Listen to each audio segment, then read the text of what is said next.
online, let InnoScale handle it for you. Their high availability cloud servers are the perfect solution for clients needing one or more secure scalable servers with built-in hardware failover protection. For details, see them online at innoscale.net.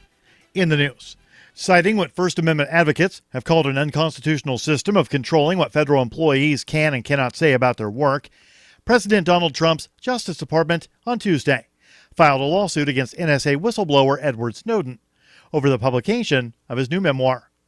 The day the book Permanent Record was released, the DOJ filed its lawsuit claiming Snowden had published without submitting the book for pre-publication review.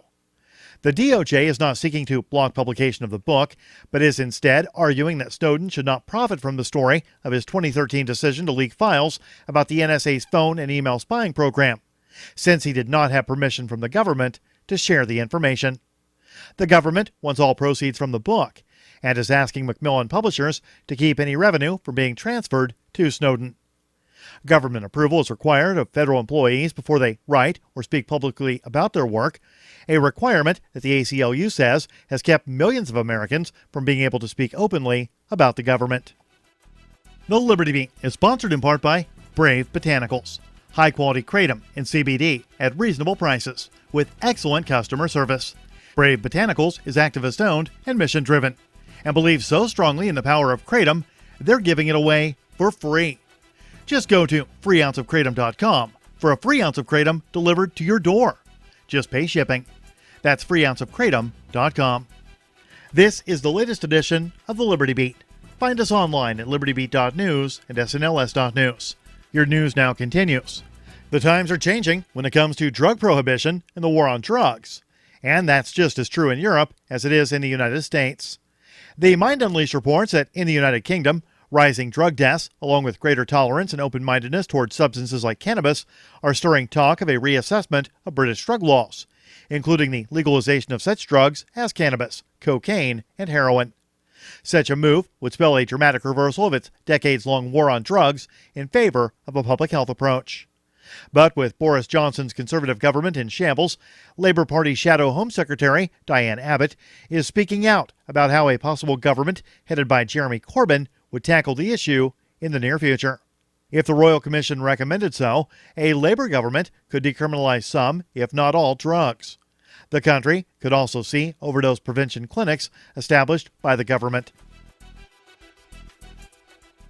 Robert F. Kennedy Jr., son of the assassinated younger brother of John F. Kennedy, who served as a U.S. Attorney General and New York Senator, has claimed compelling evidence exists that his father was killed by former Lockheed aircraft employee and alleged former CIA operative Thane Eugene Caesar.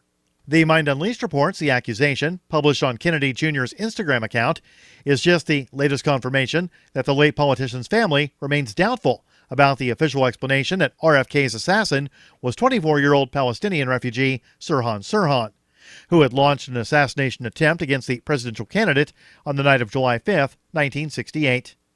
The then-senator had just concluded a speech greeting his primary win in California before he was murdered at the Ambassador Hotel in Los Angeles. Caesar, who died last Wednesday at the age of 77 in the Philippines, had long been tied to the assassination of RFK by historians, according to Heavy. Support for the Liberty Beat comes from the Conscious Resistance Network, featuring videos, news reports, and articles from a spiritual anarchist perspective. Experience the Conscious Resistance at theconsciousresistance.com. How would you like to have your business featured on the Liberty Beat? You can. Just send an email to libertybeat@snls.news for details. This is the Liberty Beat, produced in partnership with SNLS News and listeners like you. The Liberty Beat is online at libertybeat.news and snls.news. I'm Mick Murrow, reporting for the Liberty Beat, reminding you, spread liberty with a smile. After briefly reviewing several documents outlining his parents' dire financial circumstances today, 23-year-old Wesleyan University graduate Zach Wallace told reporters he had, quote, absolutely no clue how his mother and father are going to dig themselves out of the $35,000 of student loan debt they incurred to pay for his college education. I mean, this is going to be really hard on my parents. When I was in college, I just assumed that, they would pay off my student loans within a few years of me graduating. But I never realize how expensive college is going to be for them. Wallace, who graduated with a film studies degree in 2012 and has since had 2 unpaid internships, told reporters that from the way prevailing interest rates are trending, his parents could easily be paying off his debt for the next quarter century. They're going to be paying for the rest of their lives. And on top of it all, they have to help me out with my rent, too. I mean, it sucks. It really, really sucks. This is the Onion News Network.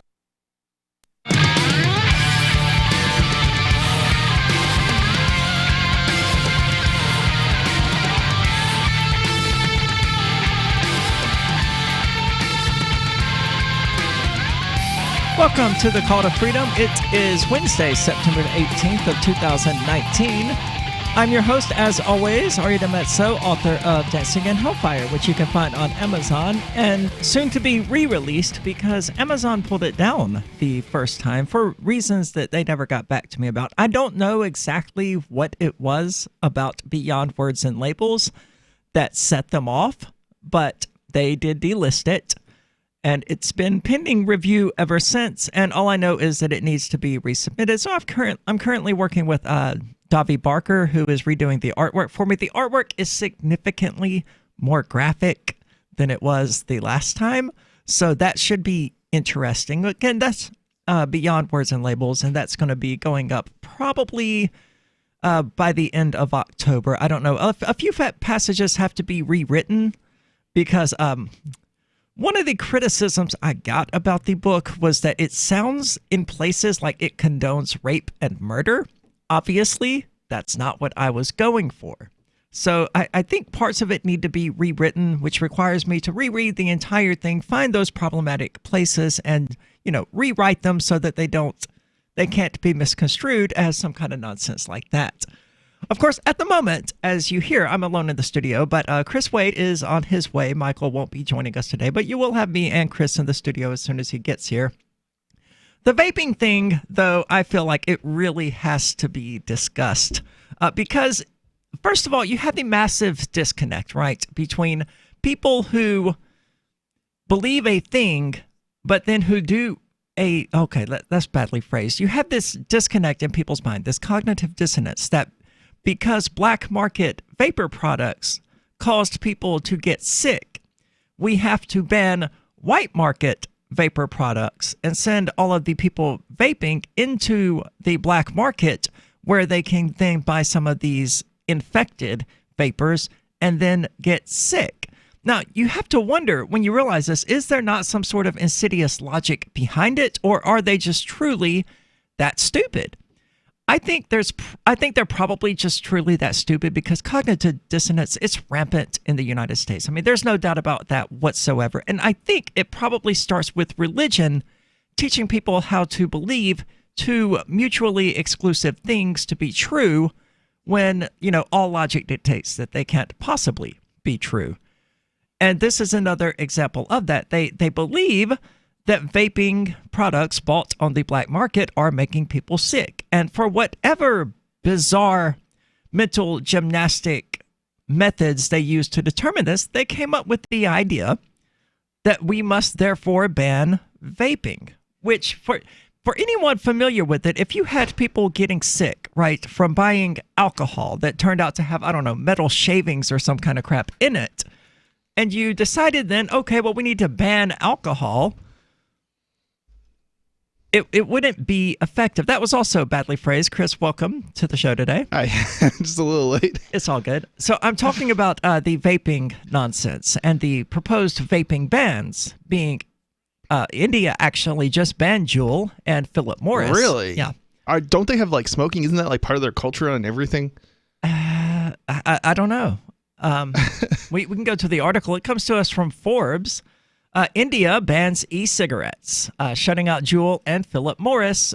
Philip Morris evidently is making their own e-cigarette. Now, isn't this have to do mostly with the fact that the big cigarette companies don't do e-cigarettes and they've actually intentionally undermined or are intending to undermine the market by putting out bad products of their own because they're just not able to compete in it?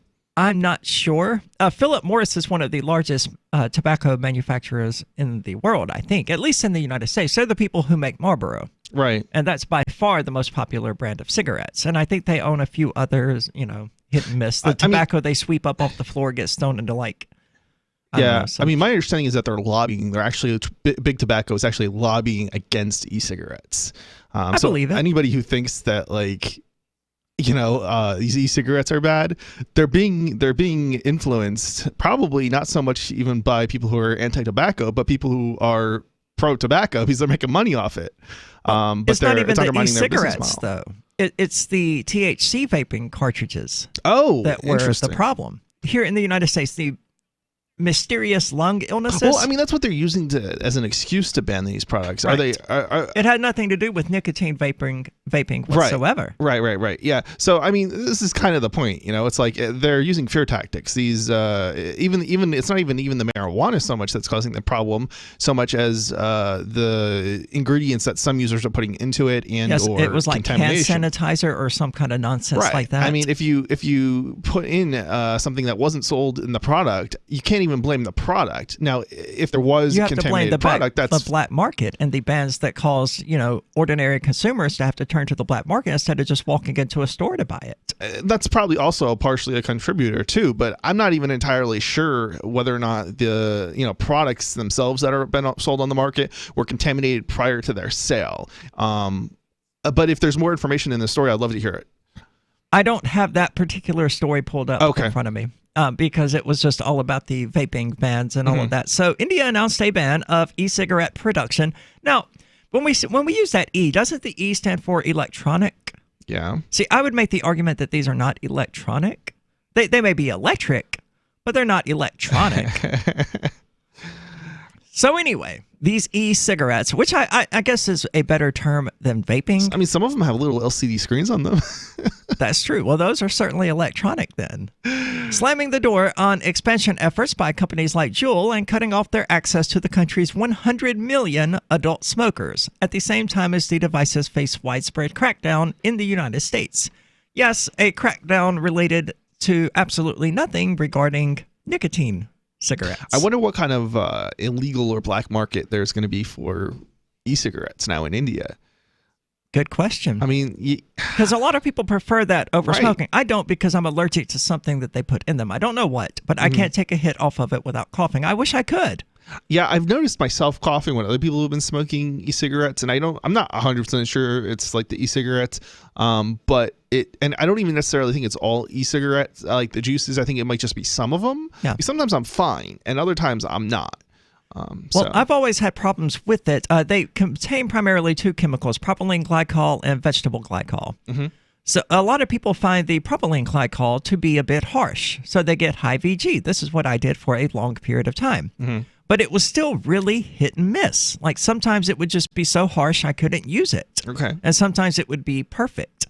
I never did trace down exactly what was causing that. I heard a number of different things. Well, you're using 24 milligram nicotine. You got to go down to something lower, or it's going to be harsh. And that didn't solve the problem either. I'm doing 6 and 3 milligram now, both high VG, and it's just completely unusable. As soon as I actually breathe it in, I just instantly cough it all back out. Don't get any of the nicotine. Wow. Yeah, I'm not a smoker, so I have a hard time relating directly to the experience. Yeah. But it's certainly, I don't smoke cigarettes and I don't smoke e-cigarettes. So, yeah. Evidently, the World Health Organization data shows that India's smoking population is the world's second largest after China. That surprises me. Smoking is like a big thing in China. I'm pretty sure it's a big thing in China and India. Yeah. More so even than the United States and a lot of Western countries these days, because there's been a long time, now, where smoking has been either banned or severely limited. So people have, they've slowly wean themselves off of cigarettes.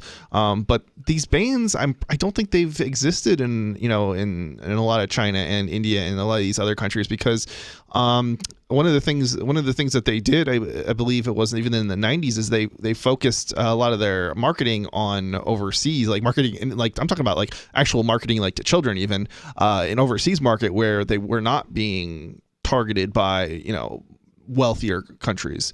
Interesting. Well, evidently, Philip Morris owns 35% stake in Juul. I did not know that. Interesting. Philip Morris, of course, is the company that produces Marlboro and several other popular brands of cigarettes. So, I mean, they're trying to buy a stake in the new world. I wonder if their whole tobacco or their lobbying thing is changing, because if you have a 35% stake, it seems like it would be not in your interest to lobby against e-cigarettes. It's very curious, but I'm sure we're going to move on to something related to technology, so don't go anywhere. This is The Call to Freedom.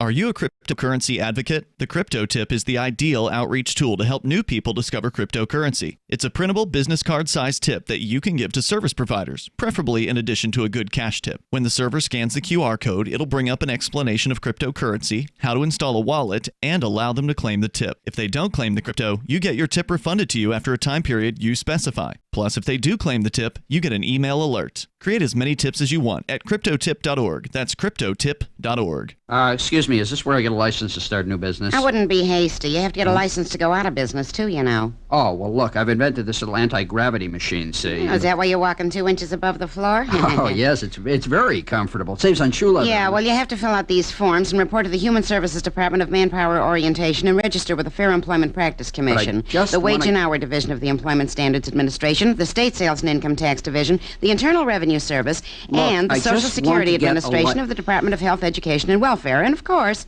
OSHA. OSHA? I thought that was a little town in Wisconsin. You'll find out. Say, floating around like that could be dangerous. Have you checked with the Consumer Product Safety Commission? Well, not yet. Come to think of it, you actually are flying, aren't you? Look, you need to go over to the Federal Aviation Administration and the Transportation... It's very hard to get anything done these days if you're in business, but free enterprise built this country. Think what could happen if we don't keep it free. A public service of this station and the Center for the Defense of Free Enterprise, Bellevue, Washington. We just can't have people floating about unregulated, you know. LRN.FM now has a Discord. Discord is a free text and voice chat platform, and we now have our own server with a bunch of channels at discord.lrn.fm. You can join other listeners as they chat about various things during our live shows, or anytime, day or night. Discord software is available cross-platform, so you can have it on whatever device you want and take your chats anywhere. Join our Discord at discord.lrn.fm. That's discord.lrn.fm. My name is Jacob Hornberger. I'm president of the Future of Freedom Foundation, which Congressman Ron Paul awarded for having an outstanding freedom website. Write us at fff@fff.org, and we'll send you a free 3-month subscription to our monthly journal of libertarian essays and our booklet, Economic Liberty in the Constitution, which George Mason University economics professor Walter Williams praised in a recent column. That's fff@fff.org. The LRN.FM's social media channels have been revamped. We've eliminated Facebook and focused on other platforms like Twitter and Mastodon, the decentralized alternative to Twitter. On our accounts, you'll find posts from multiple LRN.FM show hosts together in one place. Follow us on Twitter at twitter.lrn.fm, or better yet, move to the decentralized Mastodon social media platform at toot.lrn.fm, toot.lrn.fm. I think you'll like it. Why did you move to the Shire? I moved here to the Shire because there's other people around who take liberty just as seriously as I do. I moved to the Shire because I saw videos of people challenging authority and thought that I could get support myself. It called to me, like, do this, right now. I wanted to be around people like me who got it, and once I got here, I knew there was nowhere else that I wanted to be. I've always wanted to change the world, so I moved to the Shire to join people who were actually working towards doing the same thing. The people here are awesome, loving, and positive. It was for the adventure and for the feeling of something important is happening here, and I just wanted to come to sort of be part of that. Visit ShireSociety.com to read and sign the Shire Society Declaration and learn the reasons why, if you love liberty, you should immigrate to the Shire. Plus, connect with others via the forum at ShireSociety.com. That's ShireSociety.com. This is the Liberty Radio Network, broadcasting the latest liberty-oriented audio content 24 hours a day at LRN.FM.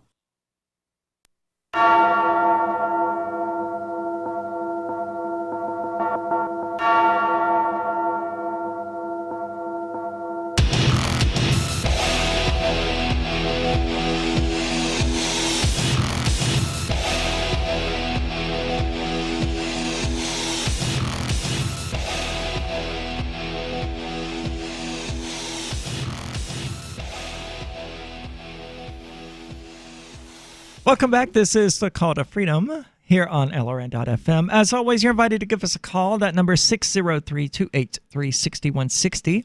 Again, that's 603-283-6160. Or you can use the Discord call-in lines, which you can find at discord.lrn.fm. Now, we were discussing a number of possible show things. I think the one I would like to start on is the Korean exchange that is delisting, evidently, all privacy coins. That would be things like Monero and Zcash, right? Yeah, that's correct. Anything that's got like anything like Zen, Zcash, Monero. I'm trying to think what other privacy coins. There's others out there, but I think Zcash probably and now, Monero let's explain to are the two big people ones. who are new to this what the difference is. A standard cryptocurrency doesn't really have any privacy guarantee to it. You have to do a lot of workarounds if you want actual privacy in regard to Bitcoin. And even then, it's all traceable. It's just a matter of how difficult you can make it for people, right? By using mixers and things like that. Yeah, I mean, it's, I want to say that it's more like laundering money. It doesn't really make it anonymous, I think is kind of the word. It just sort of like, try to confuse the people who are investigating. Right. And that doesn't really work, especially when you have good tools, right? To unravel the chain. And that's kind of what Bitcoin and other cryptocurrencies are like. Right, because they use a public ledger, which basically makes every single transaction ever made using Bitcoin publicly available for... And so ultimately, if you have the tools, because it's all public, and you can see where the money went, you can just trace it down the line. Now, if you have the right tools to do that, it's easy. If you don't, then it can be kind of tricky to do. The thing is, especially if you do a lot of mixing, the thing is, it's not really 100% effective. So you end up, in the situation where, they still catch people on committing, crimes or whatever, or figuring out who it was that was accepting the money for that pirate website that they set up or whatever, and they were accepting donations for. And then you have privacy coins like Horizon, Zcash, Monero, and they use different methodologies, different algorithms, different, I don't want to say encryption, because the encryption could be the same and it wouldn't really make a huge difference, but they have worked out a way to have a public ledger without having the most important information publicly available. So it's something along the lines of you can confirm that you received the funds, but you can't trace it. Is something along those lines. So you don't know, I don't think you know. I'm trying to think exactly what you know. You must. There's got to be a way to confirm the amount, and I guess others, or at least the receiver can confirm the amount. And so basically, if I don't recall exactly the details of sure. How it's working, but it's basically based around something called zero knowledge proofs. And I honestly, I'm actually probably not the best person to explain it, especially considering I haven't really, it's complicated and technical, and I haven't really read up on it in a year probably at least. Okay. Even though I've been following it for many years, especially the Zen, Zen, it would have been, I'm trying to think what it was, Zero Coin, which is the Zcash, or actually I think that's the precursor to it or something. Anyway, yeah. But I've been corrected by people more knowledgeable, and so I'm like, when did that happen? When was this change? Because there's nothing in the marketing that says anything about the change. But anyway, yeah. I mean, you want to get into the story, and we'll. Absolutely. Well, it would make sense that, governments around the world are not a big fan of privacy coins because they've been using public blockchains, public ledgers like Bitcoin Cash to trace down people they've decreed to be criminals and arrested them. And what's interesting about cryptocurrency and Bitcoin is it's not so much the privacy aspect of it. What was interesting about Bitcoin was the control aspect of it. When you put your money into a bank, somebody else is holding that money for you. Yes. The government can come in and they can tell the bank, seize those funds or give us those funds or whatever. When somebody holds their own crypto, they can't do that. They have to get a warrant and then come in and seize it, and it's a lot more work. And they may not even be successful. Right. They have to use violence and threats of intimidation. And even then, depending on whether or not they know or can prove or show that the person actually has those keys and knows the password to them, they still may not be able to get access to those funds. Now, the government's pretty good at, strong-arming people into releasing that kind of information. But it's still of work. And so they can't do that for everybody. So it does definitely give users the control that they should have over their money. It's like holding dollars, and in some respects, it's even better than holding dollars or gold or something of that nature in your wallet, because the government can just come in and seize that technically too. Sure. Dollars and something like gold when you're not home, right? Or whatever. And to be fair, if the government has transported you to a black site to torture you to get your Coinami password out of you, you have bigger problems than who is controlling your money at that point. Yeah, I mean that's probably true. That's probably true. But they don't necessarily, if you take all the right precautions, you effectively minimize whatever risk, because we're all, at the end of the day, here's the thing. At the end of the day, you have as much privacy and security as you pretty much want. It's just a matter of taking enough steps to protect yourself. Right, by using things like Signal and Wire. Yeah, above and beyond what the people around you who they are also going after or want to go after are doing. So it's not so much that you have to be 100%. It's that you have to be, if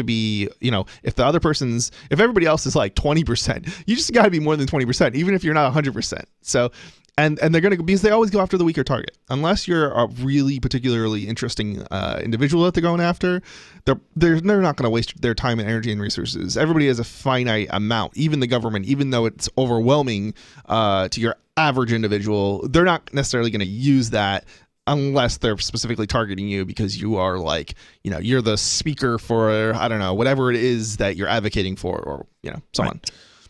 All right, so this Korean exchange has decided they want to get rid of the privacy coins on their exchange. That's right. So this story is from The Block, and it's, I don't know how to pronounce the exchange itself, but I guess it's OKEX, Korea. So I guess this is a Korean exchange. Delisting all privacy coins, including Monero, Zcash, and Dash. That's weird. Dash isn't a privacy coin, They have advertised themselves as a privacy coin, but it's based off old privacy stuff, and I don't even think it's really effective. As these violate FATF's travel rule. I think Dash is more like obscuring, and so it's not that it's untraceable. It's more like mixing with Bitcoin. Like if you took Bitcoin and then you mixed it, and I'm not even sure that's the case for all Dash transactions. It might just be, I don't even know how that would work, because they use the blockchain, like when you make payments with the Dash Back that's in New Hampshire. And basically Dash Back is where the receiver has the address in which to basically return, or it's not really the receiver so much as the intermediary for AnyPay that then sends back based on the address that you have sent your payment from Dash. So you get 10% back, basically. Interesting. Well, there's a story here from Bitcoin Magazine about how Dash isn't actually a privacy coin. So we're going to keep up with the cryptocurrency talk. Don't go anywhere. This is the Call to Freedom.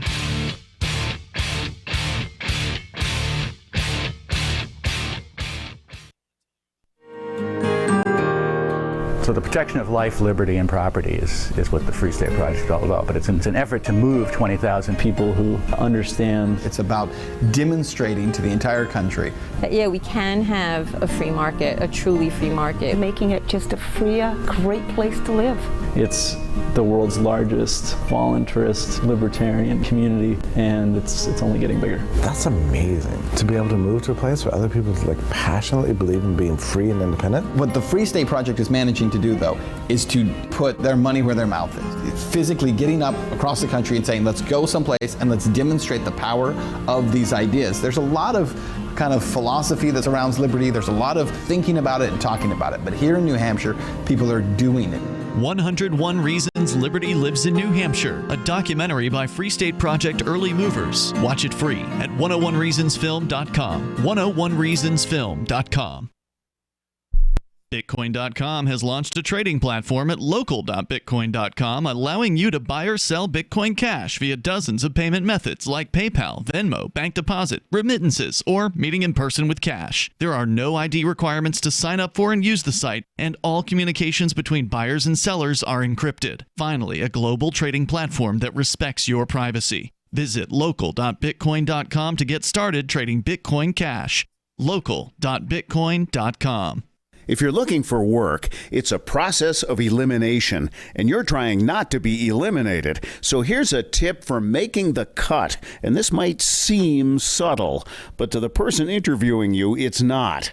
There is a world of difference between applicants who convey, "I need a job," and those who simply ooze, "I want to work," especially in these lean times when many you're competing with will seem desperate in "I'll take anything" mode. If you convey specific interest in this job at this company, you will be conspicuous. Thus, the value of going to school on the company you're applying to before the interview. With money and attention so tight now, effective communication skills have never been more important. For more tips for job seekers and everyone else, hit survivalspeech.com. I'm Holland Cook. Imagine someone in your community getting in their car, turning on the radio, and hearing the Liberty Radio Network. You can make that vision a reality with your own micro radio station. Visit broadcast.lrn.fm to learn how you can put our programs on the air in your area. You can have LRN.FM running around the clock, and you can even add in your own local shows. Building a radio station is simple, but programming isn't. That's where LRN.FM comes in. Learn more at broadcast.lrn.fm. That's broadcast.lrn.fm. Don't you hate that feeling in the pit of your stomach when the police pull you over? Most people have no idea how to handle it properly, and they promptly get fed into the municipal fee-generating meat grinder. Or maybe you recall that feeling you get when you go to the mailbox and see one or more letters from the IRS. You get a sense of impending doom, don't you? So let me ask you, if you could learn how to use the law to beat the IRS, traffic tickets, almost any courtroom scenario, collectors, credit card debt, and even mortgage debt because of fraud perpetrated against you, would that be worth knowing about? Don't laugh. Investigate. Check out the life-changing benefits of the Lighthouse Law Club at their website, lighthouselaw.club. That's lighthouselaw.club. And while you're at it, visit the Lighthouse Law Club YouTube channel. You might be in for a pleasant surprise. You can sign up to receive the latest about the Liberty Radio Network via our email updates at updates.lrn.fm. That's updates.lrn.fm.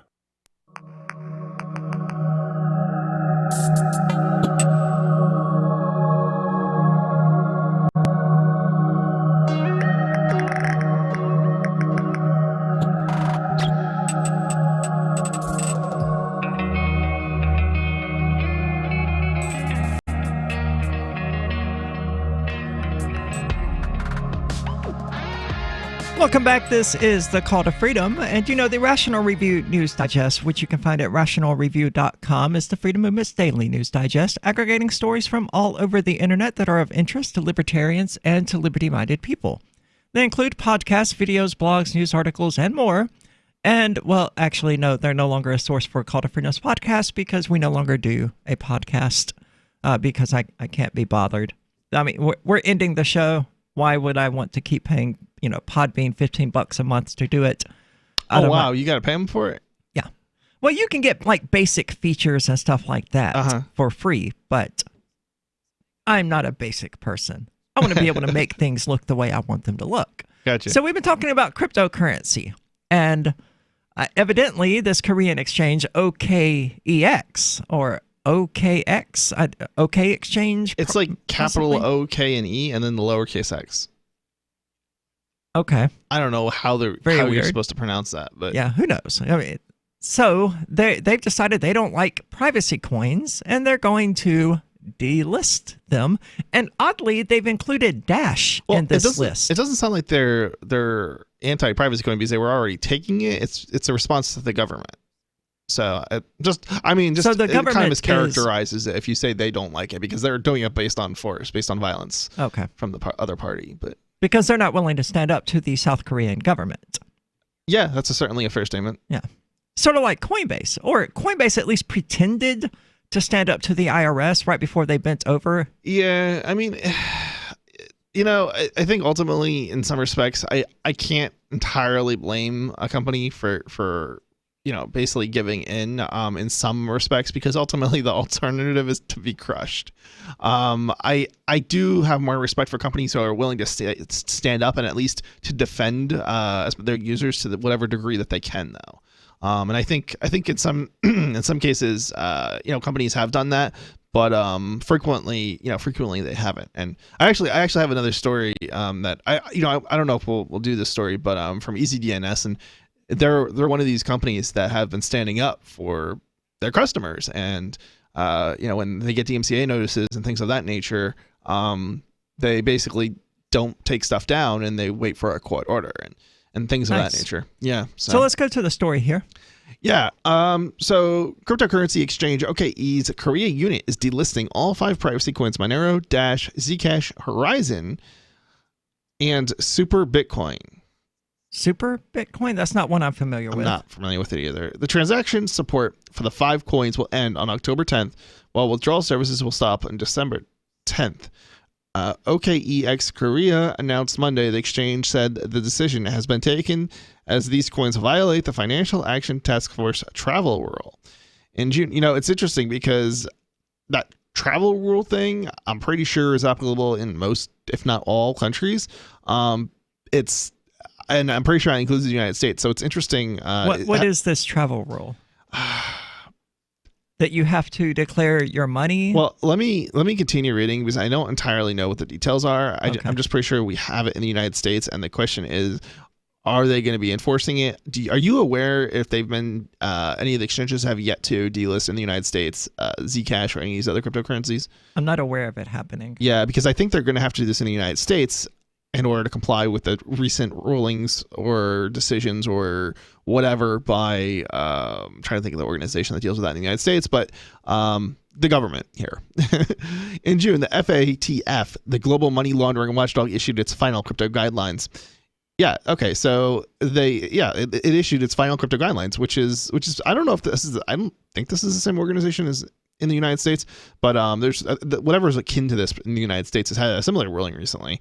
Let's see, guidelines retaining travel rule, which requires exchanges to collect and transfer customer information during transactions. Yeah, and that's exactly what's being required in the U.S. government's requiring or demanding of the exchanges. So they're like, every time you make a transaction, we have to do KYC? Yeah.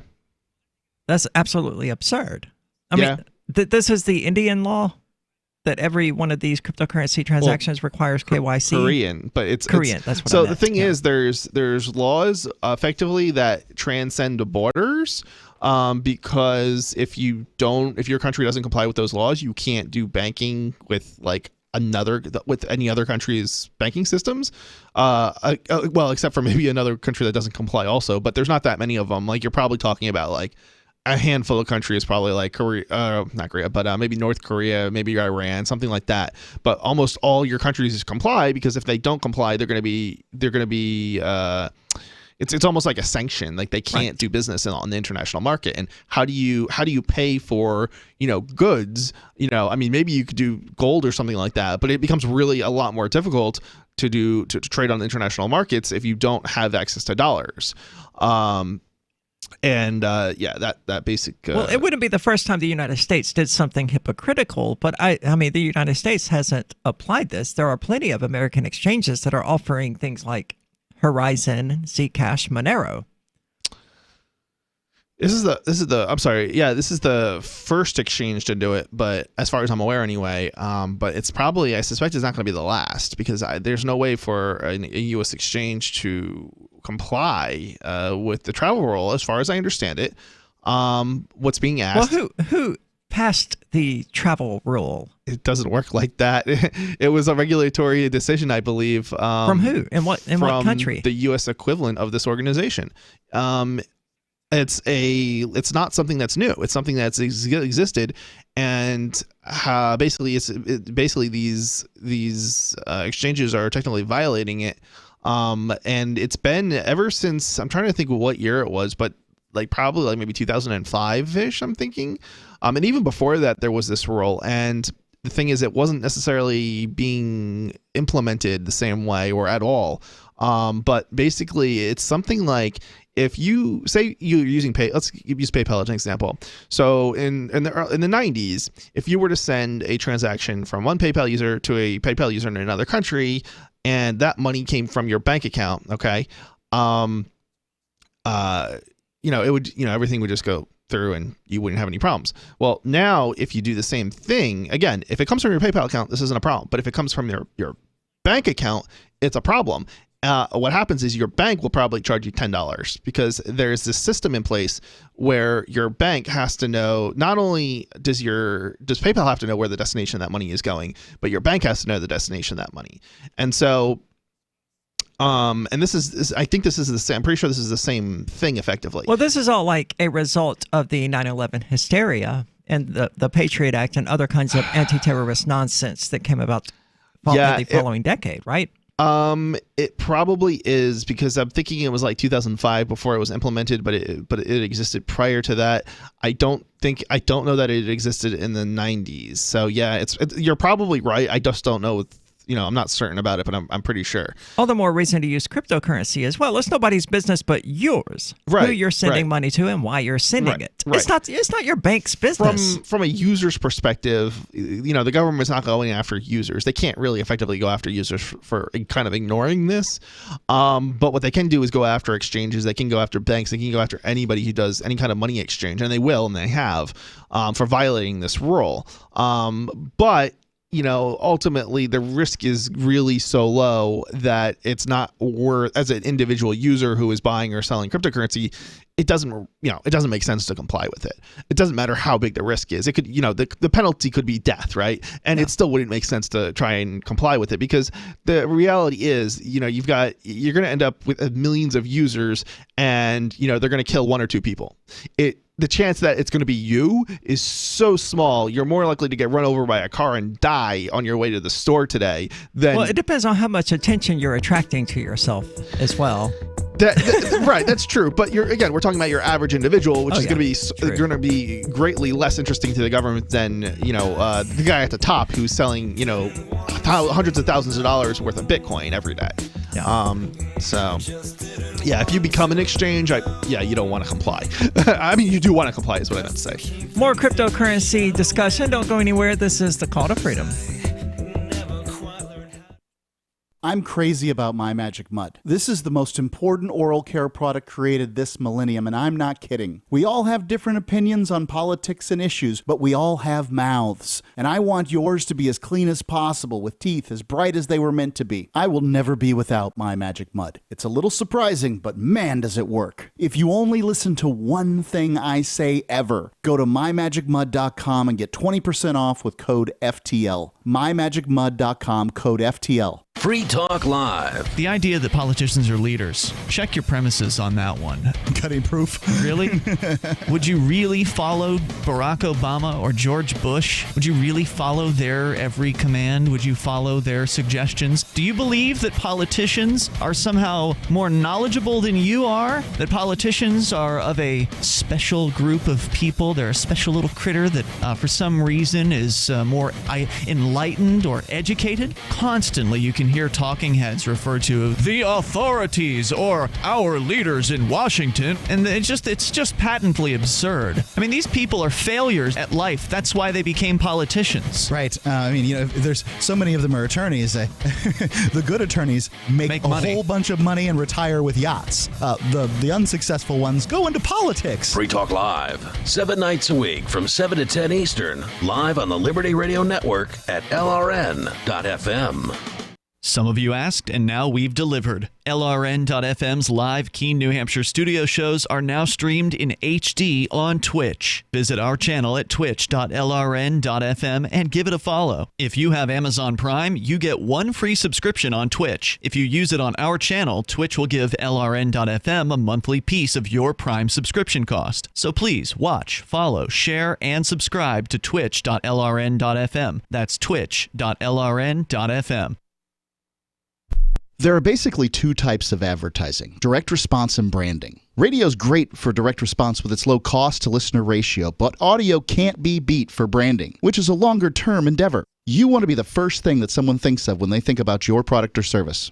If you have a local business that you want kept top of mind in your community, call the station. If you need national reach, Free Talk Live's got around 200 radio stations, millions of monthly listening sessions, can suit all budgets, and if we don't think we're right for you, we'll tell you. Email me, mark@freetalklive.com.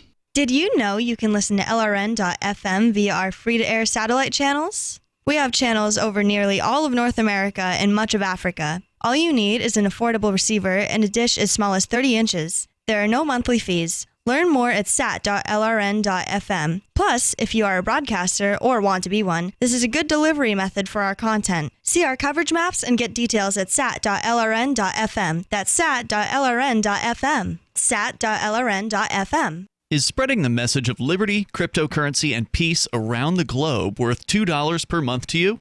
As you may already know, in addition to our internet feed, LRN.FM broadcasts on free-to-air satellite across North and Central America, as well as Sub-Saharan Africa. And we've been available on satellite for free 24/7 since 2010. The LRN.FM free-to-air satellite signal is reaching some of the most oppressive regimes in the world, and there's no doubt our ideas are making an impact. You can learn more about the channel's impact by watching the 3-minute video at fund.lrn.fm. If you'd like to help free minds globally with our ideas of liberty, cryptocurrency, and peace, you can donate as little as $2 per month via fund.lrn.fm. You can help us continue and expand our satellite broadcast to multiple continents. Visit fund.lrn.fm today, and thank you for your help. Don't forget to share the link on social media. That's fund.lrn.fm. What's up next? Visit the Liberty Radio Network program guide to find out at shows.lrn.fm. That's shows.lrn.fm.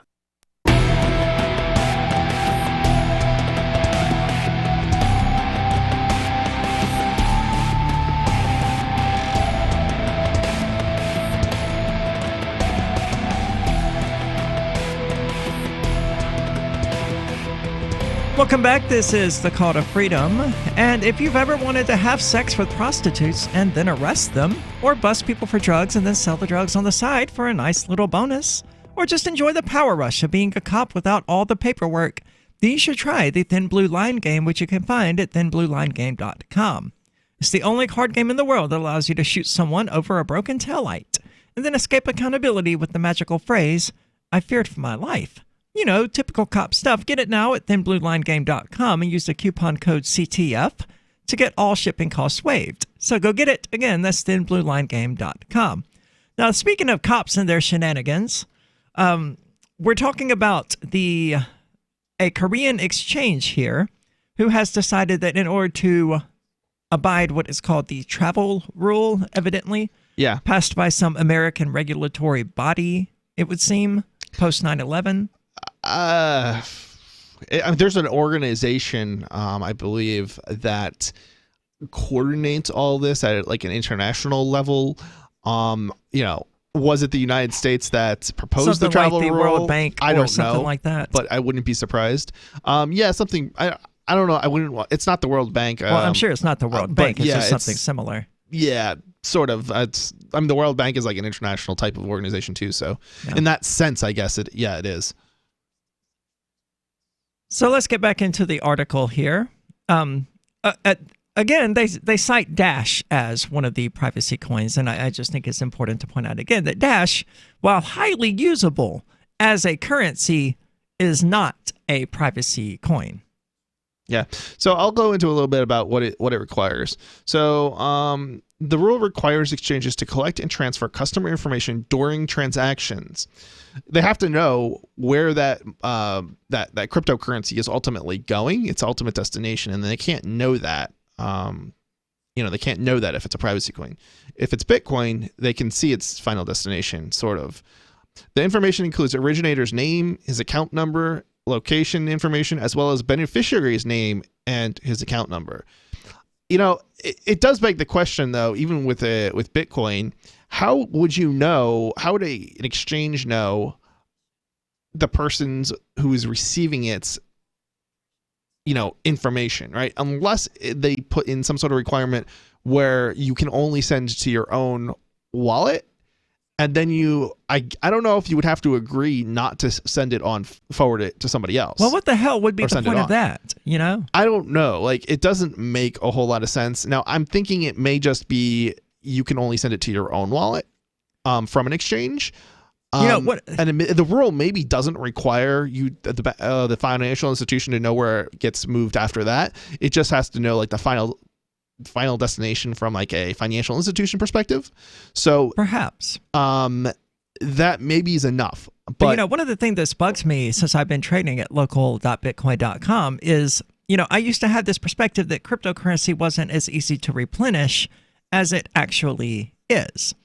Right. I mean, especially here in Keene, New Hampshire, this is why you have people who are all like hodl, hodl, hodl and all of that, because they can't just go out and get cryptocurrency as easily as they can get cash. Like cash is highly replenishable. There's nothing easier in the world to get than USD, except, I don't know, like HIV maybe, but cash is everywhere. I mean, yeah, I think it's easier in the sense that you can go and get a job. Most people can go and get a job and they're going to get paid in cash. It's just assumed. It's a lot harder to go and get a job and get paid in crypto. Now you can do it, and there are people getting paid in crypto. Well, it's not even that. It's that if somebody only has $100, they may be hesitant to spend it, but let's say they have to spend it.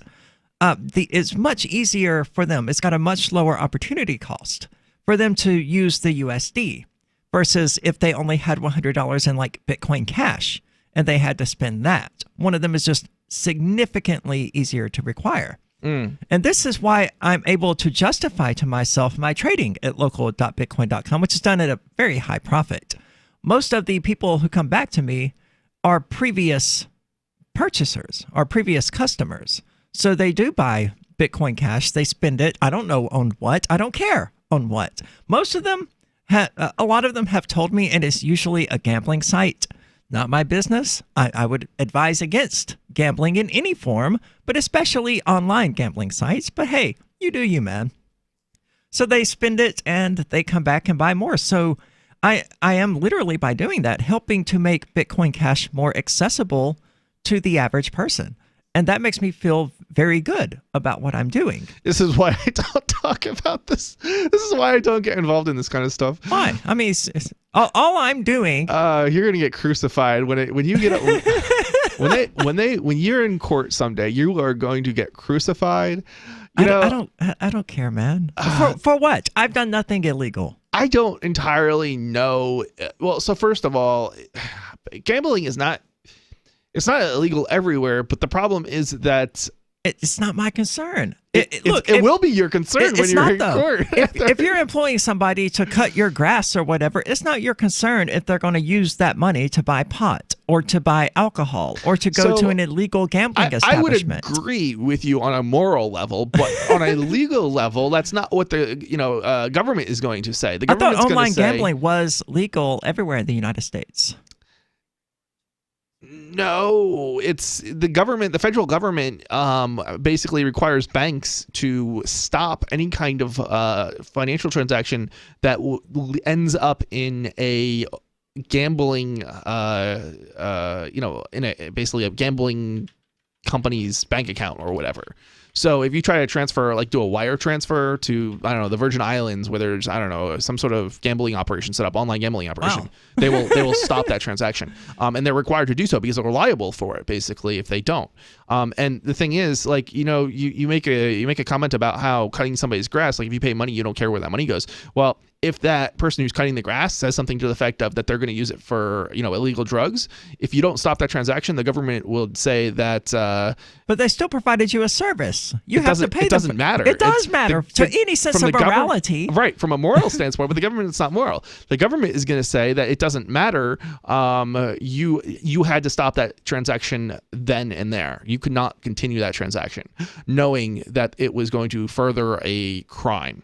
Okay, then now that I know this, I will not henceforth trade with it. This is why you don't ask people. I don't ask. You tell people, do not tell me what you're going to use it for, because are. The only times I've ever asked was when there was some sort of major problem, like somebody sent Bitcoin Cash to a Bitcoin Core address. And I'm like, okay, well, do you control the wallet that you sent this to? Bad question to ask, because again, that could also create a problem. Why? I'm trying to help them recover their money. That's a good human service. I know. That's a nice thing to do for a $20 trade that I've already got the money for. I'm trying to think. So there's other rules that you have to comply with. I'm not complying with any of their stupid rules. Okay. If the rule's not stupid, I will comply with it simply because it's not an inconvenience to me. I understand. Just realize when this comes to a courtroom, you're going to be convicted and you're probably going to spend some time in jail. I was aware of that when I came to New Hampshire. Or you're going to plead guilty. I'm not pleading guilty. And get off, probably get released and probably maybe not spend any jail time. I'm not pleading guilty of something I didn't do. So, well, I mean, you did do it. I did not do it. You admitted that you did it. I did not admit to anything. You did. These transactions were done before anybody mentioned online gambling. I can't stop it at that point. It's already done. But if you assist in any kind of support. No, as soon as they said, I don't control these funds, I sent it to an online gambling site, and they're the ones who control it. My response is, well, there's nothing I can do to help you. Yeah, that's probably the only response that you're going to be able to, respond and not probably be. Well, I mean, that's just technically true, There's nothing I can do to help you recover your Bitcoin Cash from a Bitcoin Core address if you do not control the private keys to the Bitcoin Core address. And even if you do, it's only like a 25% chance it's going to be a compatible legacy address in the first place. I wish I remember the details of why you cannot. At the moment, I'm going blank, but there's definitely a good reason that you need to put up a warning. Like if you operate a crypto vending machine, you put up a warning saying you must send it to your own wallet. It's not because of like a security issue or a safety issue. It's entirely government. Well, they do. It gets sent automatically to their local .bitcoin.com wallet. And from there, they end up sending it to like Bitcoin Core addresses and crap like that. But it is immediately sent to an address that they 100% unequivocally control, for which they have the private keys. Okay. So that part is true by default, right? The issue is that they then take it and they send it to like a Bitcoin Core address, and it just gets lost. And then they message me like, where's my money? I think I've already lost my money. I was like, well, I'm pretty sure that the site admins at my request have added a pop-up making sure you're sending to a Bitcoin Cash address. Did you click yes to that pop-up? I mean, come on. This is the Call to Freedom. Don't go anywhere. We'll be back in just a moment. I've been told no in many different ways. I give you an order and you're going to obey it. George, you can go this way. You can't do that and you have to leave here. You cannot bring signs into the rally. Walk with me. Well, I'm comfortable here, actually. Whoa. Hey. Who do you think you are? Excuse me. There is no video and audio allowed in this office. No, I have work today. You ain't going to make it. Wait on the calendar. Now. Wait a minute. Forget it. Hey! Oh my God! Unbelievable! Why are you running from me? Because you're scared me. What am I being detained for? You're being served. What is this? You're being served. What is this? Bureaucrats have a funny way of telling people no. That's the sound of the men working on the chain. Derek J's Victimless Crime Spree. Watch it for free and order the Director's Cut DVD at victimlesscrimespree.com. Now that you've found the Liberty Radio Network at LRN.FM, you may want to help expose others to our great programs. To assist you in doing so, you'll find resources at promote.lrn.fm, including details on how to get a free bumper sticker, quarter-page flyers you can print out and distribute, banners for your website, as well as files that will allow you to make your own custom banners and graphics. Visit promote.lrn.fm and help bring new listeners to the Liberty Radio Network. That's promote.lrn.fm. What do you shop for that you could otherwise buy at Amazon? Pretty much everything, right? Amazon has competitive pricing and they deliver, and that's a big plus. If you could plan ahead in your shopping, would you be interested in saving up to 33%? There's a catch. You have to do your shopping in Bitcoin. But imagine those savings. It's like a huge raise. All you have to do is go to saveitpurse.com. We've saved thousands, and you can too. Plan ahead and save. Saveitpurse.com. More of the Call to Freedom is coming up next, live after the news on the Liberty Radio Network at LRN.FM. This is the Liberty Beat, your daily source for liberty news and activist updates. Produced in partnership with SNLS News and listeners like you. Online at libertybeat.news and snls.news. I'm Mick Murrow with your latest edition of the Liberty Beat. Gold is trading at $1,501, silver at $18.01, and Bitcoin is trading around $10,231. Today's prices are brought to you by InnoScale. Take off with Managed Cloud. Looking for a safe, secure way to store your important files online? Let InnoScale handle it for you. Their high availability cloud servers are the perfect solution for clients needing one or more secure, scalable servers with built-in hardware failover protection. For details, see them online at innoscale.net. In the news, citing what First Amendment advocates have called an unconstitutional system of controlling what federal employees can and cannot say about their work, President Donald Trump's Justice Department on Tuesday filed a lawsuit against NSA whistleblower Edward Snowden over the publication of his new memoir. The day the book Permanent Record was released, the DOJ filed its lawsuit claiming Snowden had published without submitting the book for pre-publication review. The DOJ is not seeking to block publication of the book, but is instead arguing that Snowden should not profit from the story of his 2013 decision to leak files about the NSA's phone and email spying program, since he did not have permission from the government to share the information. The government wants all proceeds from the book and is asking Macmillan Publishers to keep any revenue from being transferred to Snowden. Government approval is required of federal employees before they write or speak publicly about their work, a requirement that the ACLU says has kept millions of Americans from being able to speak openly about the government. The Liberty Beat is sponsored in part by Brave Botanicals. High-quality kratom and CBD at reasonable prices with excellent customer service. Brave Botanicals is activist-owned and mission-driven and believes so strongly in the power of kratom, they're giving it away for free. Just go to freeounceofkratom.com for a free ounce of kratom delivered to your door. Just pay shipping. That's freeounceofkratom.com. This is the latest edition of the Liberty Beat. Find us online at libertybeat.news and snls.news. Your news now continues. The times are changing when it comes to drug prohibition and the war on drugs. And that's just as true in Europe as it is in the United States. The Mind Unleashed reports that in the United Kingdom, rising drug deaths, along with greater tolerance and open-mindedness towards substances like cannabis, are stirring talk of a reassessment of British drug laws, including the legalization of such drugs as cannabis, cocaine, and heroin. Such a move would spell a dramatic reversal of its decades-long war on drugs in favor of a public health approach. But with Boris Johnson's Conservative government in shambles, Labour Party Shadow Home Secretary Diane Abbott is speaking out about how a possible government headed by Jeremy Corbyn would tackle the issue in the near future. If the Royal Commission recommended so, a Labour government could decriminalize some, if not all, drugs. The country could also see overdose prevention clinics established by the government. Robert F. Kennedy Jr., son of the assassinated younger brother of John F. Kennedy, who served as a U.S. Attorney General and New York Senator, has claimed compelling evidence exists that his father was killed by former Lockheed aircraft employee and alleged former CIA operative Thane Eugene Caesar. The Mind Unleashed reports the accusation, published on Kennedy Jr.'s Instagram account, is just the latest confirmation that the late politician's family remains doubtful about the official explanation that RFK's assassin was 24-year-old Palestinian refugee Sirhan Sirhan, who had launched an assassination attempt against the presidential candidate on the night of July 5, 1968. The then-senator had just concluded a speech greeting his primary win in California before he was murdered at the Ambassador Hotel in Los Angeles. Caesar, who died last Wednesday at the age of 77 in the Philippines, had long been tied to the assassination of RFK by historians, according to Heavy.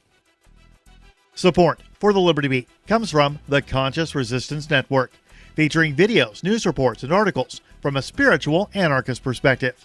Experience the Conscious Resistance at theconsciousresistance.com. How would you like to have your business featured on the Liberty Beat? You can. Just send an email to libertybeat@snls.news for details. This is the Liberty Beat, produced in partnership with SNLS News and listeners like you. The Liberty Beat is online at libertybeat.news and snls.news. I'm Mick Murrow, reporting for the Liberty Beat, reminding you, spread liberty with a smile. While getting drinks after work with a group of coworkers, local shipping clerk Russell Chambliss told reporters Wednesday night he was unsure whether he was bonding with his male associates or being mercilessly bullied by them. I'm pretty sure that Bill called me limp dick earlier, and Todd keeps punching me in the shoulder. Pretty hard, too. I can't tell if it's their way of letting me feel like I'm part of the group or making me feel bad about myself. Chambliss said while his coworkers verbally demeaned him and even made him feel physically threatened at various points in the evening, they did so with large smiles on their faces, making it extremely unclear if his coworkers enjoyed his company or wanted him to leave the bar. Well, I told Jeff about this problem that I was having with my girlfriend, and he called me a pussy and then walked away. But then, like 5 minutes later, he came back with a beer that he had bought for me. What does that even mean? Apparently I'm invited over to Todd's house for dinner this weekend. I guess that'll be fun. For more on this story, keep checking theonion.com. This is the Onion News Network.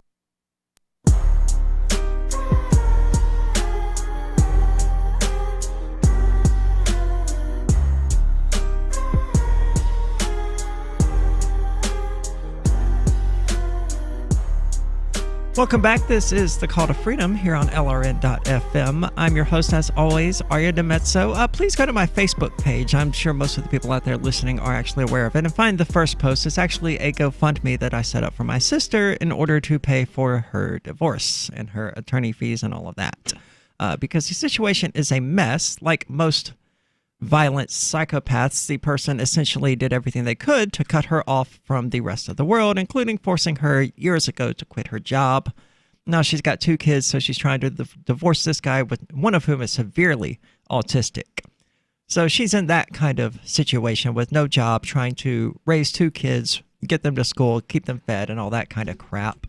While one of them is also severely autistic, so autistic that she can really only get a job while he's asleep. Are you talking about the kid? Yeah. Oh, okay. I thought you were talking about the husband. No, he's got his own issues. He was arrested this morning, and as soon as he bonds out, he's going to be arrested again for a different offense, a different but related offense. So, I mean, he's just totally gone off the rails here.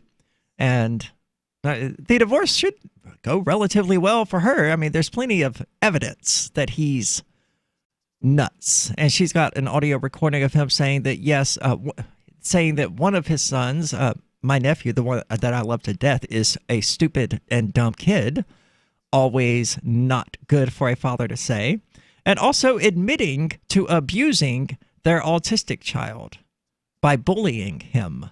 So, whoa. Yeah. So he's going to get the hammer dropped on him so hard. And he brought it on himself. All of this 100% of his creation, but I'm not in a position, thanks to the many, many closed bank accounts and the inability to send money via PayPal, to just send her money. I'm sending her money, but it's made significantly more difficult by not being able to just use PayPal. And she doesn't have any use for Bitcoin Cash, so I can't send her that. So I ended up setting up a GoFundMe because I can use one of my bank accounts to just withdraw from that and direct it to her. I mean, speaking of crypto, you know, one of the things that you potentially could do is send her the stuff that she needs as opposed to money itself. That's true as well. So if you go on Amazon or you go on Purse, for example, need diapers, buy the diapers, use Purse, send them to her through Amazon. Plus you get a 28% discount probably. I will set that up tonight.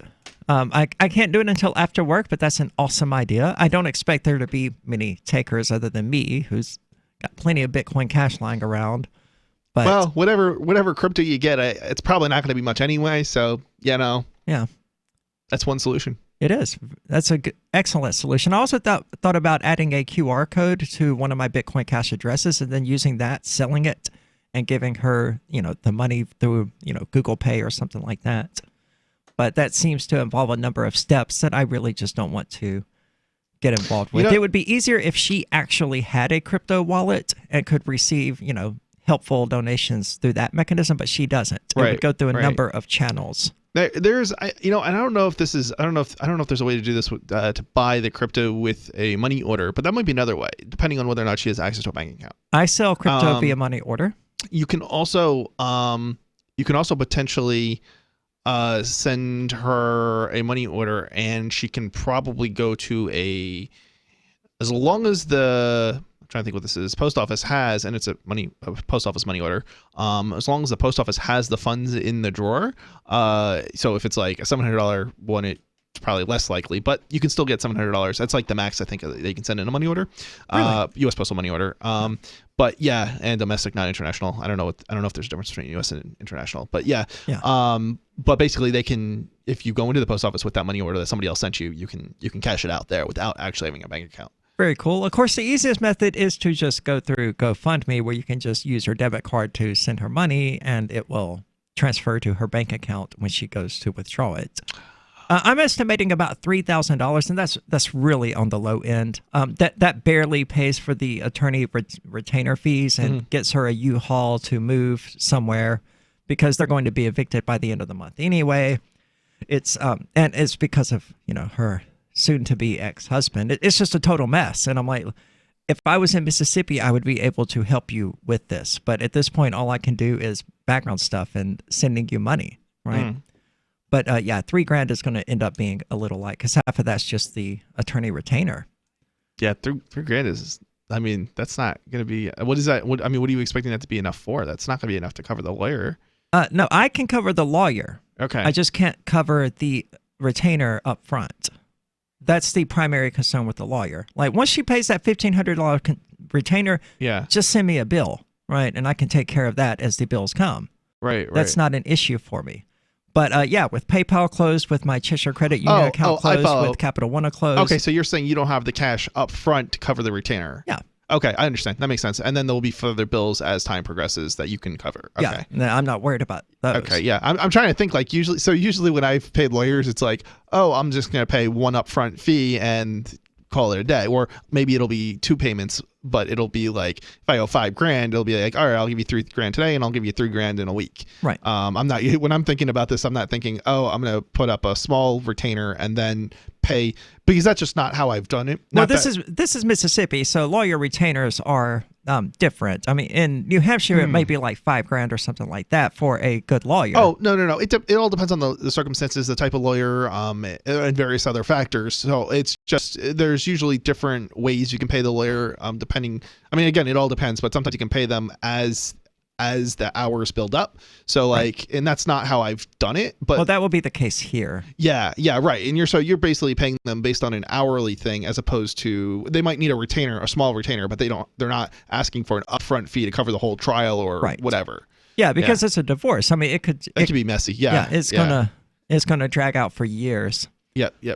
Yeah, dude, in a matter of like a month, you could easily spend $10,000 on lawyers, on just one lawyer, and then the other side's gonna have their lawyers. So, you are literally gonna go bankrupt trying to get a divorce in the U.S. If you have any kind of assets to fight over. Well, they don't, or children, other than the kids. I mean, that's going to be the real crux of the matter. But luckily, we do have that audio recording, and just massive amounts of evidence. Generally, him admitting to neglecting the two children and all kinds of stuff. So, yeah.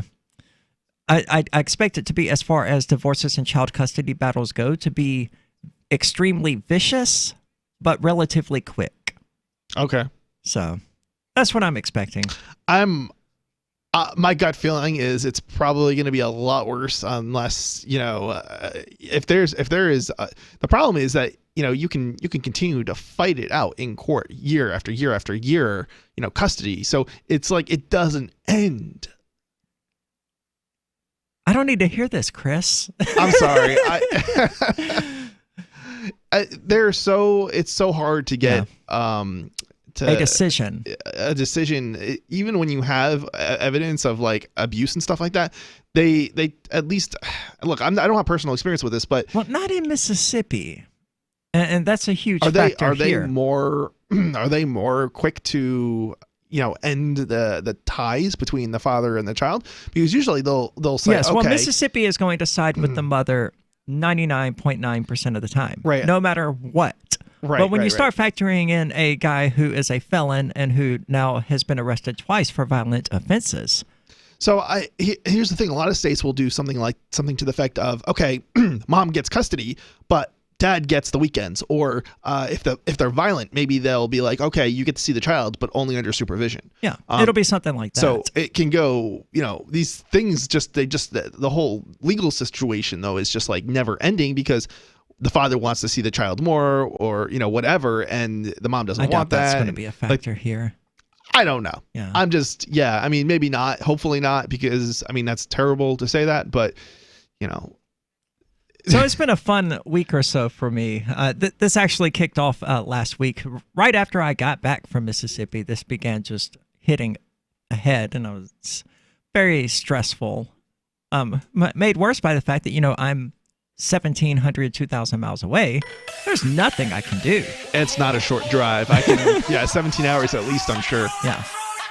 So it was about 30 hours, I think, for me when I did it. How did you turn that into 30 hours?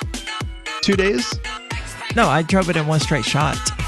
Let's see. I'll have to think about that during the break. Did you take the worst route possible? I took a route to avoid tolls. I know that. So I went through Kentucky and Pennsylvania and all of that.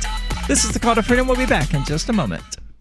Looking for a great real estate investment? Consider New Hampshire, which is ground zero for the Liberty Movement. Your first call should be to Mark Worden from Porcupine Real Estate. He's more than just a real estate agent. He's your New Hampshire concierge. Where are the best places to live? Do you want farm, city, the burbs, or forest? Do you want a duplex or multifamily building so that renters pay your mortgage? There are homes in all price ranges in New Hampshire, and Mark can help with financing too. Invest in liberty and property. Mark Worden can help. PorcupineRealestate.com.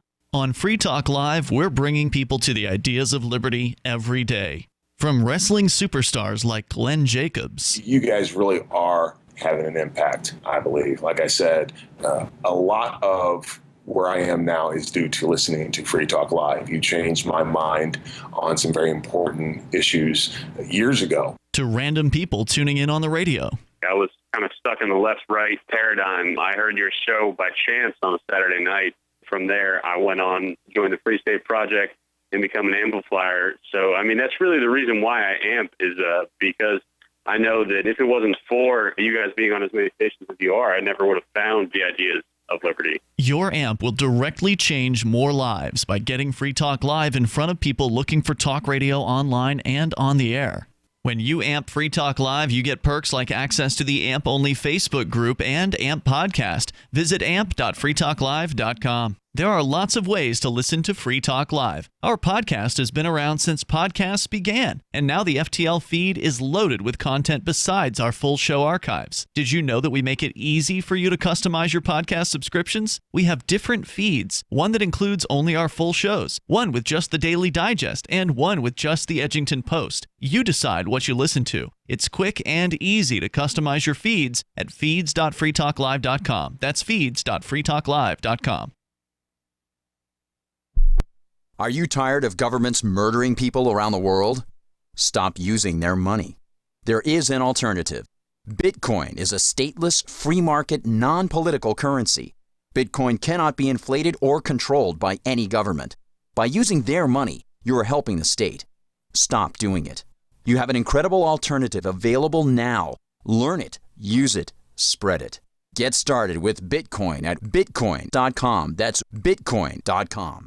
LRN.FM now has a Discord. Discord is a free text and voice chat platform, and we now have our own server with a bunch of channels at discord.lrn.fm. You can join other listeners as they chat about various things during our live shows, or anytime, day or night. Discord software is available cross-platform, so you can have it on whatever device you want and take your chats anywhere. Join our Discord at discord.lrn.fm. That's discord.lrn.fm.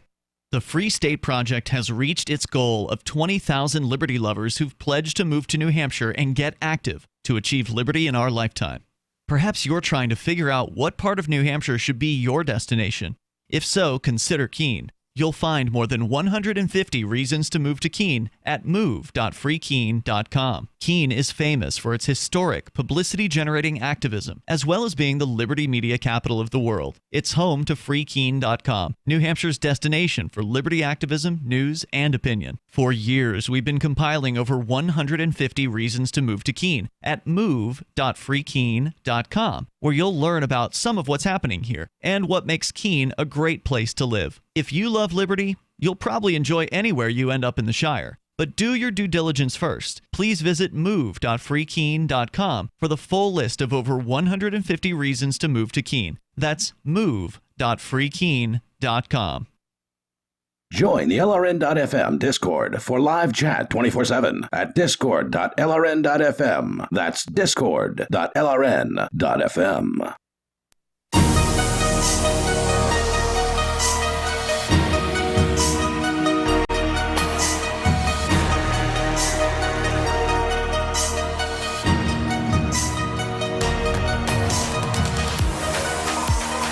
Welcome back. This is the Call to Freedom, and as always, you're invited to give us a call at 603-283-6160. Again, that's 603-283-6160, or you can use the Discord call-in lines, which you can find at discord.lrn.fm.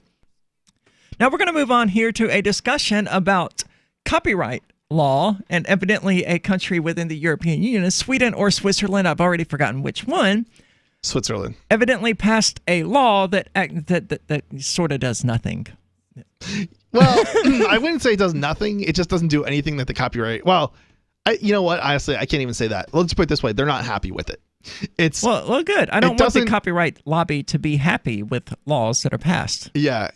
Because copyright is a fictitious piece of crap that should not be considered valid. Yeah, anywhere. It shouldn't exist. So yeah, it's an interesting story because the copyright cartels basically got nothing that they wanted, except it appears they got one little thing where it extended copyright from 50 to 70 years. But and I would say that's a loss on our part in terms of people who don't believe in copyright and the concept of it.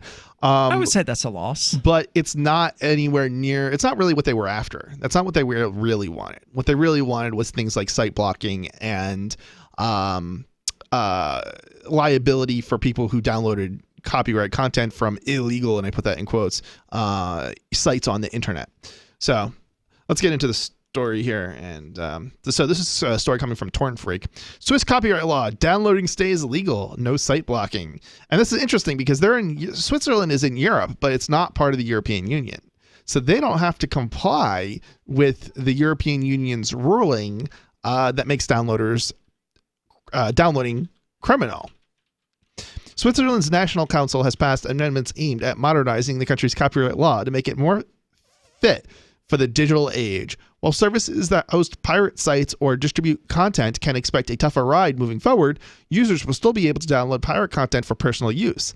Furthermore, Swiss internet service providers will not be required to prevent their customers accessing pirate sites. So, interestingly enough, in Switzerland, there's a private copying exception to liability for copyright. If you make a private copy, you're not liable for that copy that you That's true in the United States as well. I mean, regardless of what people like Fox and ESPN want to tell you. Unlike in the United States, though, you can't copy from a website or another person. You can only copy your own CD to, an MP3. Technically, sure. And so, but they have to prove that you didn't own what you were copying. Maybe, but I mean, let's put it this way. They have the money to do that. They've used the fact that people have copied their own music from CD to a music locker in order to convict companies that were merely storing music for people that uploaded it themselves effectively or sideloaded it. So if they can get you on that when you're really a completely legal service, simply because one of your employees uploaded a song that they legally purchased, it's hard for me to believe that they would not be able to secure a conviction or a guilty verdict based on downloading something from the internet or even potentially copying it yourself, even though there's supposedly a private copy exception. Sitting in the heart of Europe geographically, but outside the European Union politically, Switzerland is largely free to make its own legislation. On the copyright front, this has brought the country out of line with standards adopted by its neighbors, something that has drawn criticism from entertainment industry companies, particularly those in the United States. In 2017, proposals to amend the copyright laws were drafted, but they failed to fully address the complaints from the United States Trade Representative made on behalf of rights holders. So yeah, it's always interesting that it's the U.S. government or U.S. copyright cartels that are doing the bullying, because there's a huge industry in the United States. Yeah. With music and videos, movies and things like that being distributed all over the world. A major complaint is that the country's private copying exception shouldn't apply to content obtained from illegal sources, i.e. pirate copies of movies circulating on peer-to-peer networks such as BitTorrent. The USTR also had issues with current liability framework for sites hosting services that facilitate and profit from piracy. After a long trip through the corridors of power, Switzerland's National Council adopted amendments to copyright law on Monday, but at first view, there seems little to please the United States. Well, good. It's not their job to please the United States. No, it's not. It's definitely not. And I'm very much in support of. I'm surprised that there's actually Congressmen in Switzerland that are like, we don't believe in copyright. I mean, it's almost effective. It's not. They didn't quite say that, but it's almost as saying that by not criminalizing downloading from illegal sites. First up, regular citizens who download copyright content from illegal sources will not be criminalized. This means those who obtain copies of the latest movies from the internet, for example, will be able to continue doing so without fear of reprisals. Uploading has always been outlawed, and that aspect has not changed. Uploading has been outlawed? Uploading was already illegal in Switzerland. Right. I don't know if it's illegal I'm anywhere. trying to make sure I understand this. It's the uploading of the files that is illegal in Switzerland. Correct. Not the downloading of the files. So if you go to a streaming site, not a problem. If you go to BitTorrent, technically that's probably a problem. But only if you're uploading them. Right. If you set the upload to 0 and the download to 100, that's fine. So you can download all the music you want. You just can't upload it to the pirate. Right. As long as you're leeching, not a problem. Interesting. In Switzerland. Second, the drive to have pirate site blocking introduced into Swiss law has been rejected. Unlike elsewhere in Europe where the practice is widespread and supported by EU law, ISPs will not be required to block pirate platforms as some copyright holders had demanded. Yeah, so it's Switzerland is one of the few countries outside United States that does not have some sort of, I shouldn't say that. I don't actually know they don't have any censorship system in place, but they don't have any censorship system in place for copyright. Let's put it that way. On the hosting, they shouldn't. No, and I totally agree. One of the things that we have in the United States that gives us a little bit of an advantage is a successful, somewhat well-funded in some respects, civil liberties types of organizations like the Electronic Frontier Foundation, the American Civil Liberties Union. Right. I'm trying to think. There's some others as well out there. And so we end up having. Well, there's the Free Software Foundation. I think you said that actually. The Free Software Foundation doesn't. They do a lot of good stuff, but it's not. I don't know if some of it's the same actually, like digital restrictions and things like that. So in some respects, yes, I would give you the Free Software Foundation as well. Well, I'm okay with companies being allowed to put some sort of DRM on their music CDs, their DVDs, their video games, whatever, as long as I have the right to attempt to bypass it. I'm against digital restrictions, but I don't necessarily think that I have the right to force another company not to put digital restrictions on. That's where I am. That's exactly that would be the libertarian stance, I think. Yeah. It's like, okay, this is your disc. You're selling it to me. You can put this crap on there, but I will bypass that crap. Right. But at the same token, if I get my hands on your CD and I'm not physically stealing that CD, like I buy that CD, right? And I want to copy that CD and I break your encryption and your digital restrictions and I put that on the internet, that's fair game. I would agree. It may not be the moral thing to do. I don't think it's immoral. I think the government and, the copyright holders simply don't like it. Yeah, I mean, I think there's some truth in that. It is, it may not be, the best thing to do from a you want more content perspective. But we'll be back in just a moment. This is Michael Dean from the Freedom Fiends. I've run websites since 1996 and have used over a dozen web hosts in that time. AgristHosting.com is the only one that hasn't broken my heart. Agrist Hosting's uptime and service is stellar, and their DDoS mitigation is the best I've seen. That's important because if you tell the truth in this world, you'll ruffle feathers. And some people will try dirty tricks to silence your voice. No matter what the haters hit us with, Agrist Hosting keeps our websites online. If you have a mission-critical commercial presence or a world-changing activism site, you cannot tolerate any skullduggery. So go with agristhosting.com. Have a WordPress or blog site, but you're not satisfied with performance or uptime? Or just want raw hosting? Want to pay with Bitcoin? Agrist Hosting specializes in high-performance hosting with personalized service. Go to agristhosting.com and click on the button that says Get Hosted. That's agristhosting.com. So you've signed the Shire Society Declaration and are planning your move to New Hampshire to be around more liberty-oriented people. Next, sign up for the Shire Society Forum at forum.shiresociety.com. There are a bunch of people there who are already in the Shire, and they want to meet you. If you're already in the Shire physically, you should also come by the forums. Remember, not everyone uses Facebook. New people are signing up for the Shire Society Forum every month, so drop in and say hello at forum.shiresociety.com. We have some good news. The indictments against Ross Ulbricht in the District of Maryland were dismissed with prejudice, meaning they can never be refiled. This is especially good because those indictments contain the only charge ever made that Ross engaged in murder for hire. This was a serious allegation that Ross Ulbricht denies. It was never prosecuted or ruled on by a jury, but was trumpeted by the federal government and the media as if it were proven fact. The Maryland court held these indictments for almost 5 years, poisoning Ross's case and leaving him under a cloud of unproven allegations. As explained in Ross's appeal to the Supreme Court, the fact that the judge used these allegations to give Ross a draconian sentence of double life without parole violated his Sixth Amendment right to a jury trial. Judges are required to issue sentences based on convictions decided by a jury, not unproven allegations never even charged at trial. Although this is a positive development, the dropped indictment will not set Ross free. Now, a presidential pardon is Ross's only hope of freedom. Sign the petition at freeross.org. freeross.org.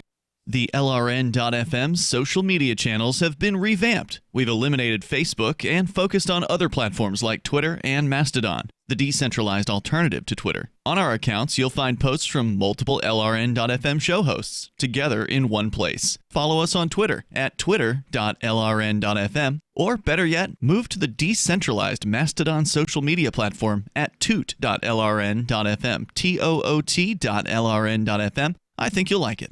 Is spreading the message of liberty, cryptocurrency, and peace around the globe worth $2 per month to you? As you may already know, in addition to our internet feed, LRN.FM broadcasts on free-to-air satellite across North and Central America, as well as Sub-Saharan Africa. And we've been available on satellite for free 24/7 since 2010.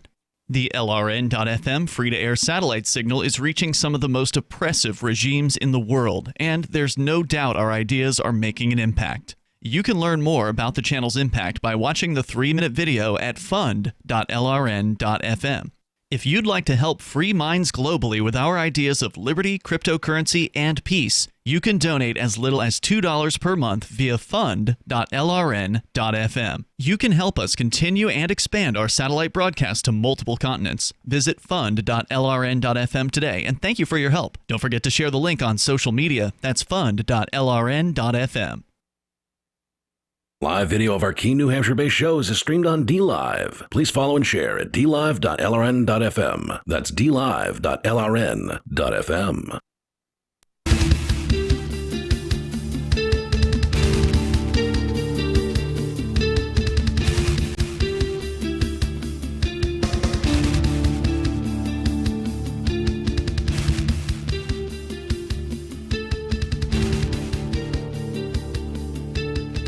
Welcome back. This is the Call to Freedom.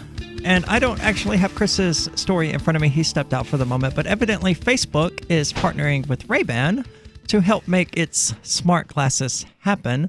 Now, Facebook having smart glasses is probably not something I want, given the massive amounts of data that Facebook has access to make instant facial recognition and things like that a realistic possibility. But hoping to was... This article from Gizmodo begins by saying that Google Glass was a consumer failure. And I think that's probably true, because I don't know anyone who uses Google Glass. The whole idea seems to me to be kind of. Do you? I actually do. They don't use it anymore, I don't think. But it was funny. So this guy who does a radio, I probably should say podcast, he goes to these conferences, a couple of the same conferences that we go to, and he was wearing them around the conferences, a couple of them, and he just comes off as so much of a dork. I don't know if that's the word, but yeah, maybe. And it's funny because it's at a tech conference, so you would think, but yeah. Okay. Yeah.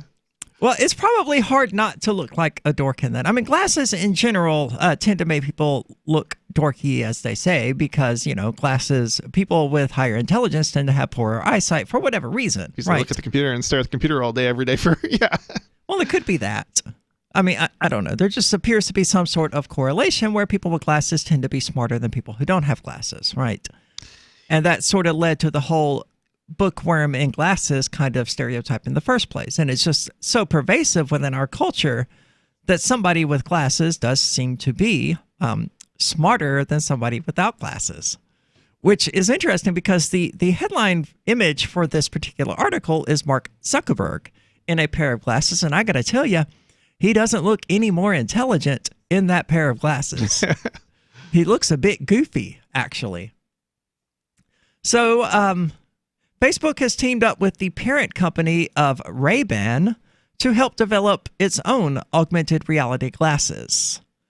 Now, I think it's a cool idea, to be able to do Terminator-style crap by wearing a pair of glasses, instantly identifying people and places and things and threats or whatever. I think it's a cool concept, but I don't want it to exist in the real world. I think ultimately what it comes down to is it's not really that useful of a technology. How often do you really need to identify? Maybe there's a certain use case for it. Like, I'm not arguing that there isn't. I'm sure there probably is. Maybe security guards at an entrance to an event want to identify people who they've marked as being troublesome and keep them out. Maybe that's great. That's a use case, right? But your general average individual, I mean, walking around with a pair of glasses just so that I can identify somebody I don't know on the street, why? Oh my God! I need a pair of these glasses to do exactly that. To just why? Why would you hello, even Mark. care? How are you today? Hello, Stephanie. No, you don't know me. I'm wearing this invasive technology that's hooked up to Facebook to identify you and allow me to approach you as someone who knows you. I haven't heard. Hi there, John. I haven't heard of any appealing, to me at least, features of these sorts of devices. And it seems like every, 10 years we get into a cycle of, this sort of product comes out. A new product like this comes out on the market. It happens with VR as well. And every single time, like, oh no, we finally figured it out this time. Right. This time's going to be great and it's going to catch on. Everybody goes, yeah, I mean, it's a cool concept, but we don't really like it. Well, the crazy thing is they're going to perfect it and they're going to make it work at some point. But people and yet nobody's going to want it because it's it sounds cool, but it doesn't in practice. It's not useful, right? No. There's not any benefit to doing it with a pair of glasses that nobody wants to wear in the first place, because people tend to get like LASIK and contacts and things like that because they don't want glasses. They can do it on their phone, right? Like, what about Google Smart Contacts? Can we invent those next? Listen, those are at least less intrusive. I wore contacts for years and years and years. I can say for sure. I know I got LASIK at some point. Now I have glasses today, but I got LASIK, and that LASIK worked for a good 10, 12 years. But the point that I'm trying to make is I would not want to put contacts in every day by any stretch of the imagination. Just so I can get, some stupid, visual some effect. Fake benefit. Right. It's again, not saying that there's not a use case for it, but your average user, no. I mean, this is not something I can see taking off on the market in any kind of scale. And relative to the amount of money and energy and the number of companies that have thrown money at these types of projects, it's going to be a flop, and it has been a flop. It's been a flop every time they've attempted to do something like this. I at least if somebody says it, at some point some effort was not a flop, I want to know what example you're going to give me. Are you going to give me like, I don't know, I want to say Virtual Boy? I mean, are you going to tell me that is that going to be your example? That's another good point. 3D is another one of those technologies that's just constantly coming back every decade or so, and every time they're like, "This it's the best ever. It's going to be great. You're going to love it." And everybody goes, yeah, it's a neat gimmick. Yeah, I mean, Virtual Boy had 15 games for it, and it was discontinued. It was a complete disaster. Like really, really quickly. I actually had one, and really, yeah, I actually had one, and it wasn't. Yeah, I mean, it was cool in the store at like a Blockbuster when I first, played with it. When I was 10 or 12 or whatever, and then but the Game Boy was better.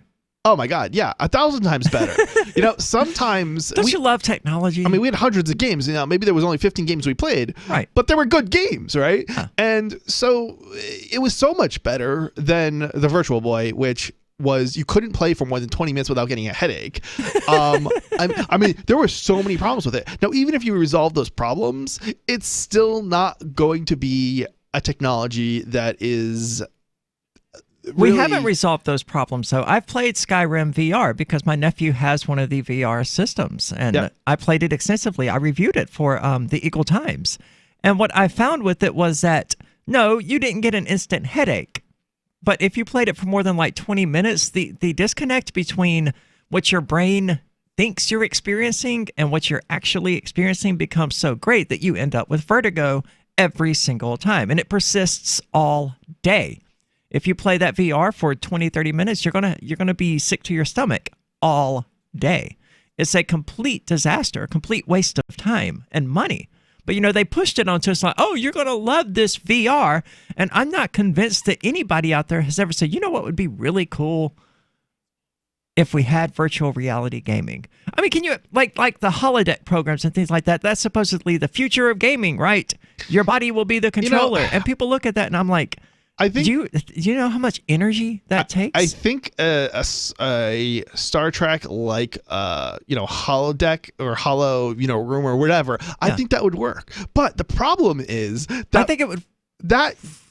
When I say hold on. When I say that would work, we don't have the technology to actually use lasers to create solid objects, right? So that's creating an actual real world experience. But VR does the exact opposite. It creates a fake world experience, which is why you get the headaches and why it doesn't work. Yeah, because it confuses your brain. Your brain's like, okay, we're going down now, but you're actually not moving. So your brain sends the signal to your body that you're going down, but you're not. Yes. It's very disconnecting from... And this is why they have things like haptic feedback and things like that now that are supposed to address these concerns, but it really won't. The technology isn't there. I cannot conceive you would really have to have some sort of movement and have it be significant to the actual movement that you're seeing in order to solve that problem, I think. Yeah, and then it would just be exhausting, right? Yeah, physical activity. People are not good at that these days. No. I mean, they were never really good at, okay, I want to play this video game for the next 6 hours. Oh, man, that means I'm basically going to be running a marathon. It's terrible, terrible ideas. Just give me a freaking controller. This works just fine.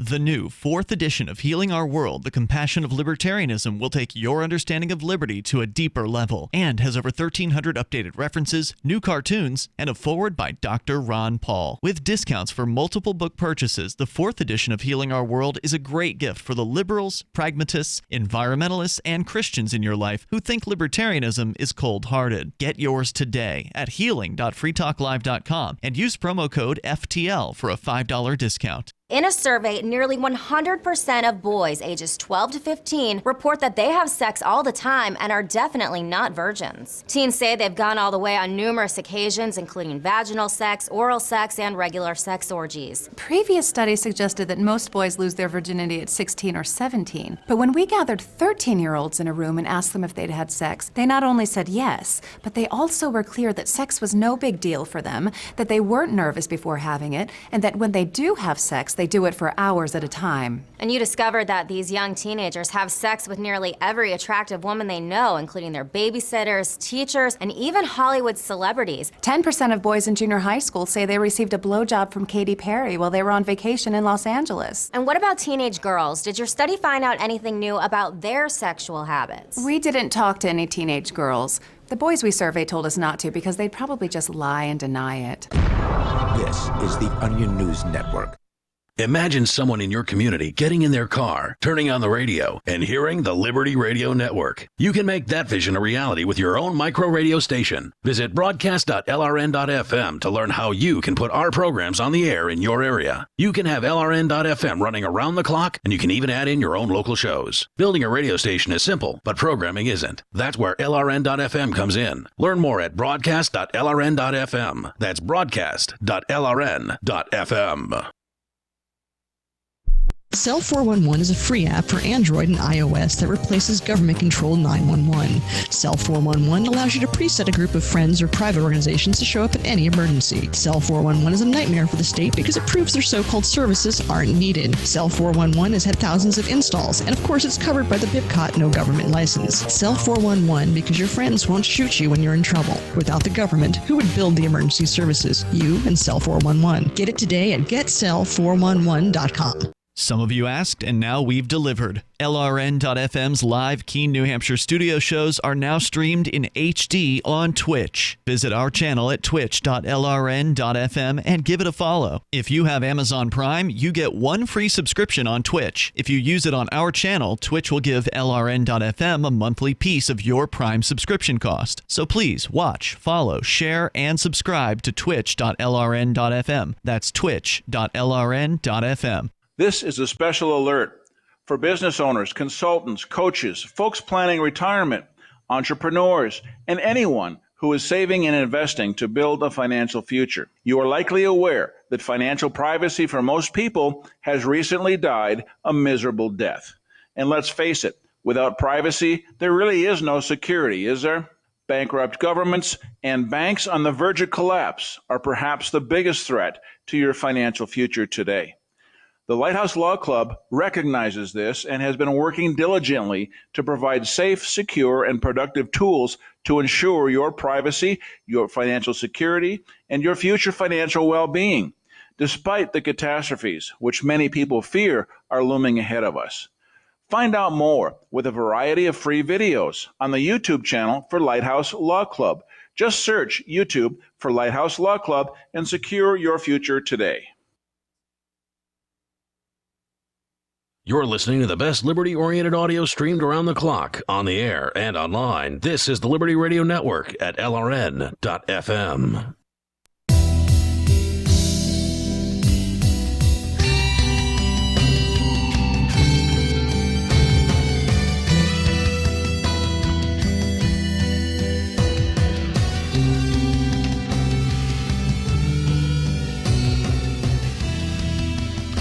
Welcome back. This is the Call to Freedom, and this is going to be the final segment of the show, after which we're going to have to go on a refeed because I've got some things I need to do before work today, as is typical for a Wednesday, and not the one I meant to bring up there. And Chris has other stuff he would rather do as well. We're both kind of running out of steam. I wanted to throw on a refeed today, but you gave me the option of not doing it, and I was like, Now it's on me, so I have to go. Yeah, I mean, we're kind of winding the show down. Yeah.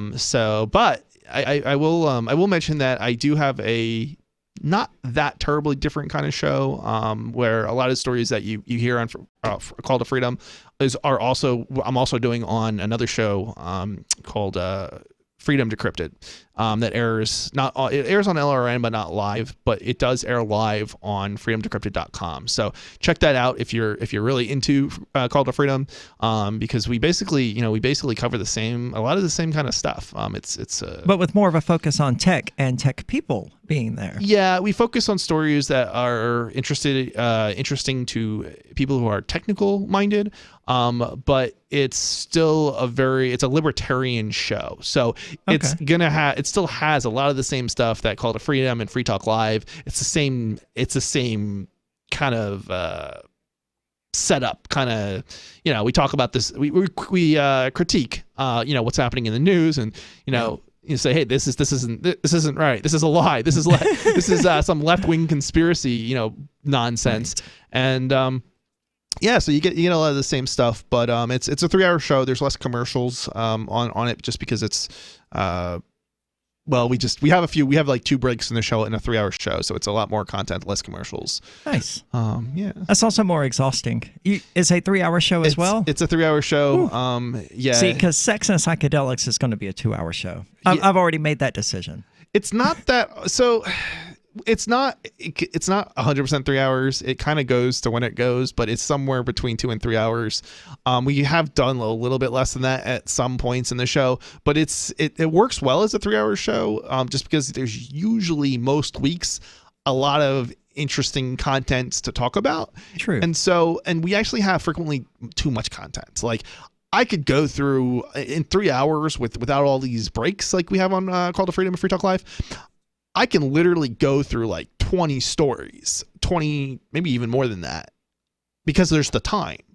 But we tend to have like 3 stories with FTL or Call to Freedom, and maybe 4, maybe 5 if we're on a really bad day. Maybe, I don't know how to phrase it. I would say bad day.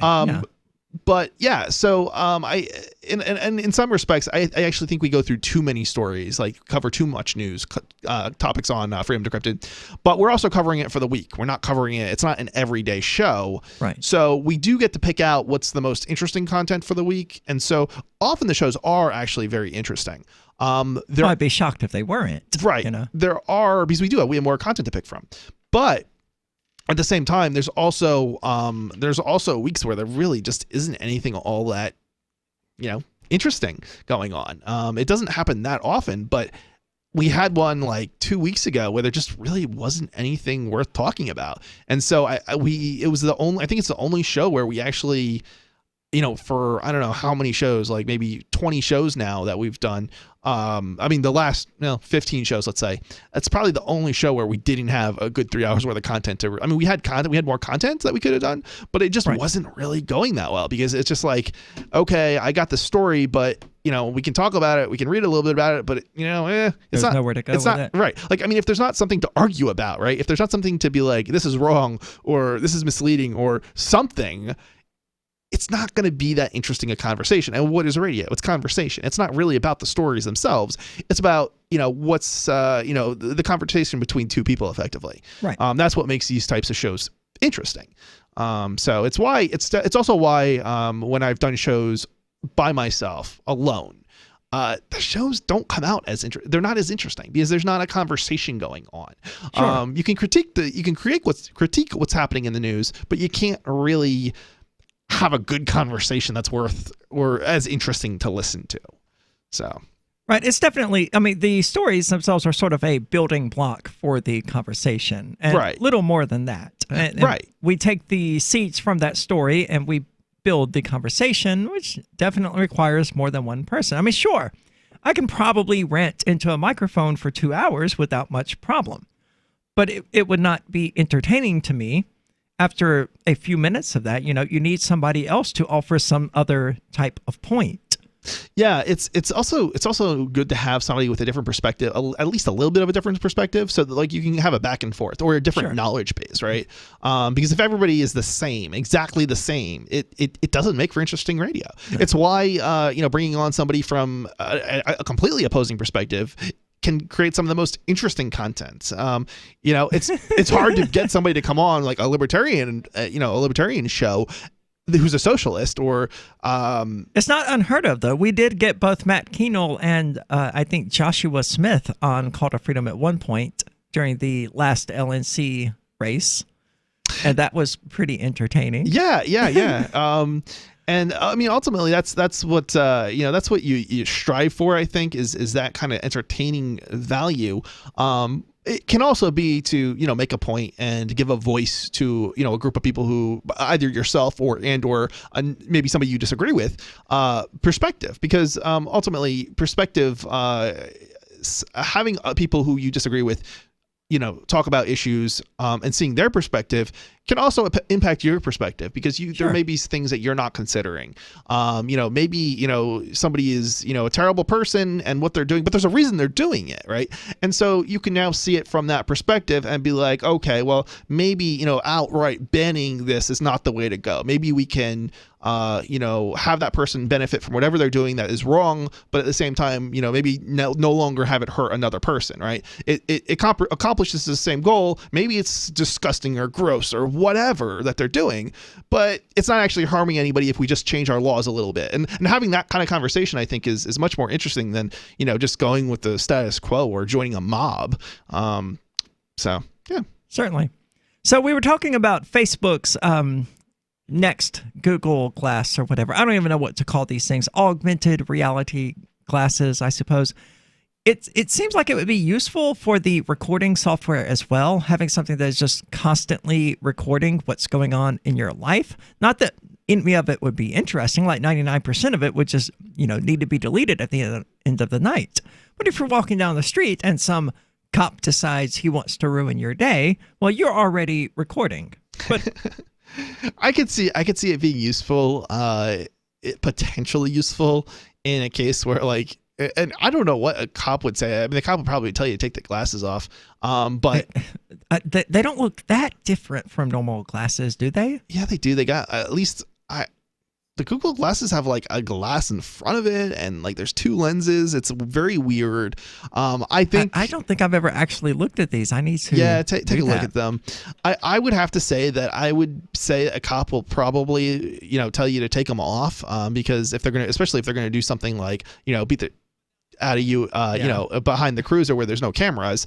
So I suspect that you are correct. These definitely do not look like normal glasses. Yeah, and I suspect even if you were wearing them, the reality is that they might be beating you up, but at the end of the day, that's not probably really going to get on film. Maybe you'll get some audio or something out of it or something, but ultimately the cop is going to say he was resisting or something like that, and the video is probably not going to be all that great. It's a little bit different if you have somebody videoing from a little bit of a distance from where you're getting beat up, because then you can see what's going on more easily.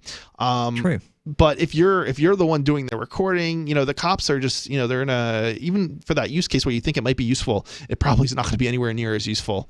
Even with the cameras in cars and things like that, dash cams and things like that, you think that they would be good for if a cop starts abusing somebody, but the reality is if a cop's going to intentionally abuse somebody and they care enough not to get caught effectively, they're going to have them go over to their own cruiser. They're going to order them over to their own cruiser and then beat them up there where your dash cams won't, record it. So, and if they have dash cams themselves, they'll just turn off their own dash cam. So effectively, and then they'll get up on the stand and lie, because that's just the reality of it. Whether you like it or not, cops lie. They're humans too, and unfortunately, it seems like the worst of the worst ultimately end up becoming cops. It's Well, nobody becomes a cop because they want to change the world. If you want to change the world, you become a teacher. I think that's what's sold. I don't think that's the reality of it. But yeah. Well, this has been the Call to Freedom. Thanks for tuning in. I'm going to get Ian to throw on a repeat for the rest of the show. It's been awesome. We'll be back this time next week, of course. We're not killing the show quite yet. I just have some things I need to take care of before I have to be at work at 5 o'clock, and don't have a whole lot of time to do that. Since time began, tyrants have taken aim at personal liberties. Now there's a movie that aims back. The government has no more right to tell us what to put in our bodies than they have to take our guns or tell us what books we can read. 6 drug police were eaten by bears while raiding a marijuana farm. On your knees, you dirty hippies! Jesus. On your knees! What's the problem, officer? Today, many cops who enforce pot laws do so only because it provides them with cushy jobs, good benefits, and a chance to push people around. I was an undercover narcotics officer. The drug war is nothing but a farce. The Second Amendment says you gotta keep you and your gat intact. Guns and Weed, The Road to Freedom. A film by Michael W. Dean and Nima Vadadi. DVD available now at gunsandweed.com or on Amazon. That's gunsandweed.com. Makes the perfect gift. Remember, that's gunsandweed.com. Did you know you can listen to LRN.FM via our free-to-air satellite channels? We have channels over nearly all of North America and much of Africa. All you need is an affordable receiver and a dish as small as 30 inches. There are no monthly fees. Learn more at sat.lrn.fm. Plus, if you are a broadcaster or want to be one, this is a good delivery method for our content. See our coverage maps and get details at sat.lrn.fm. That's sat.lrn.fm. sat.lrn.fm. Are you a cryptocurrency advocate? The Crypto Tip is the ideal outreach tool to help new people discover cryptocurrency. It's a printable business. This is the Liberty Radio Network, broadcasting the latest liberty-oriented audio content 24 hours a day at LRN.FM. This is the Liberty Beat, your daily source for liberty news and activist updates. Produced in partnership with SNLS News and listeners like you. Online at libertybeat.news and snls.news. I'm Mick Murrow with your latest edition of the Liberty Beat. Gold is trading at $1,501. Silver at $18.01, and Bitcoin is trading around $10,231. Today's prices are brought to you by InnoScale. Take off with Managed Cloud. Looking for a safe, secure way to store your important files online? Let InnoScale handle it for you.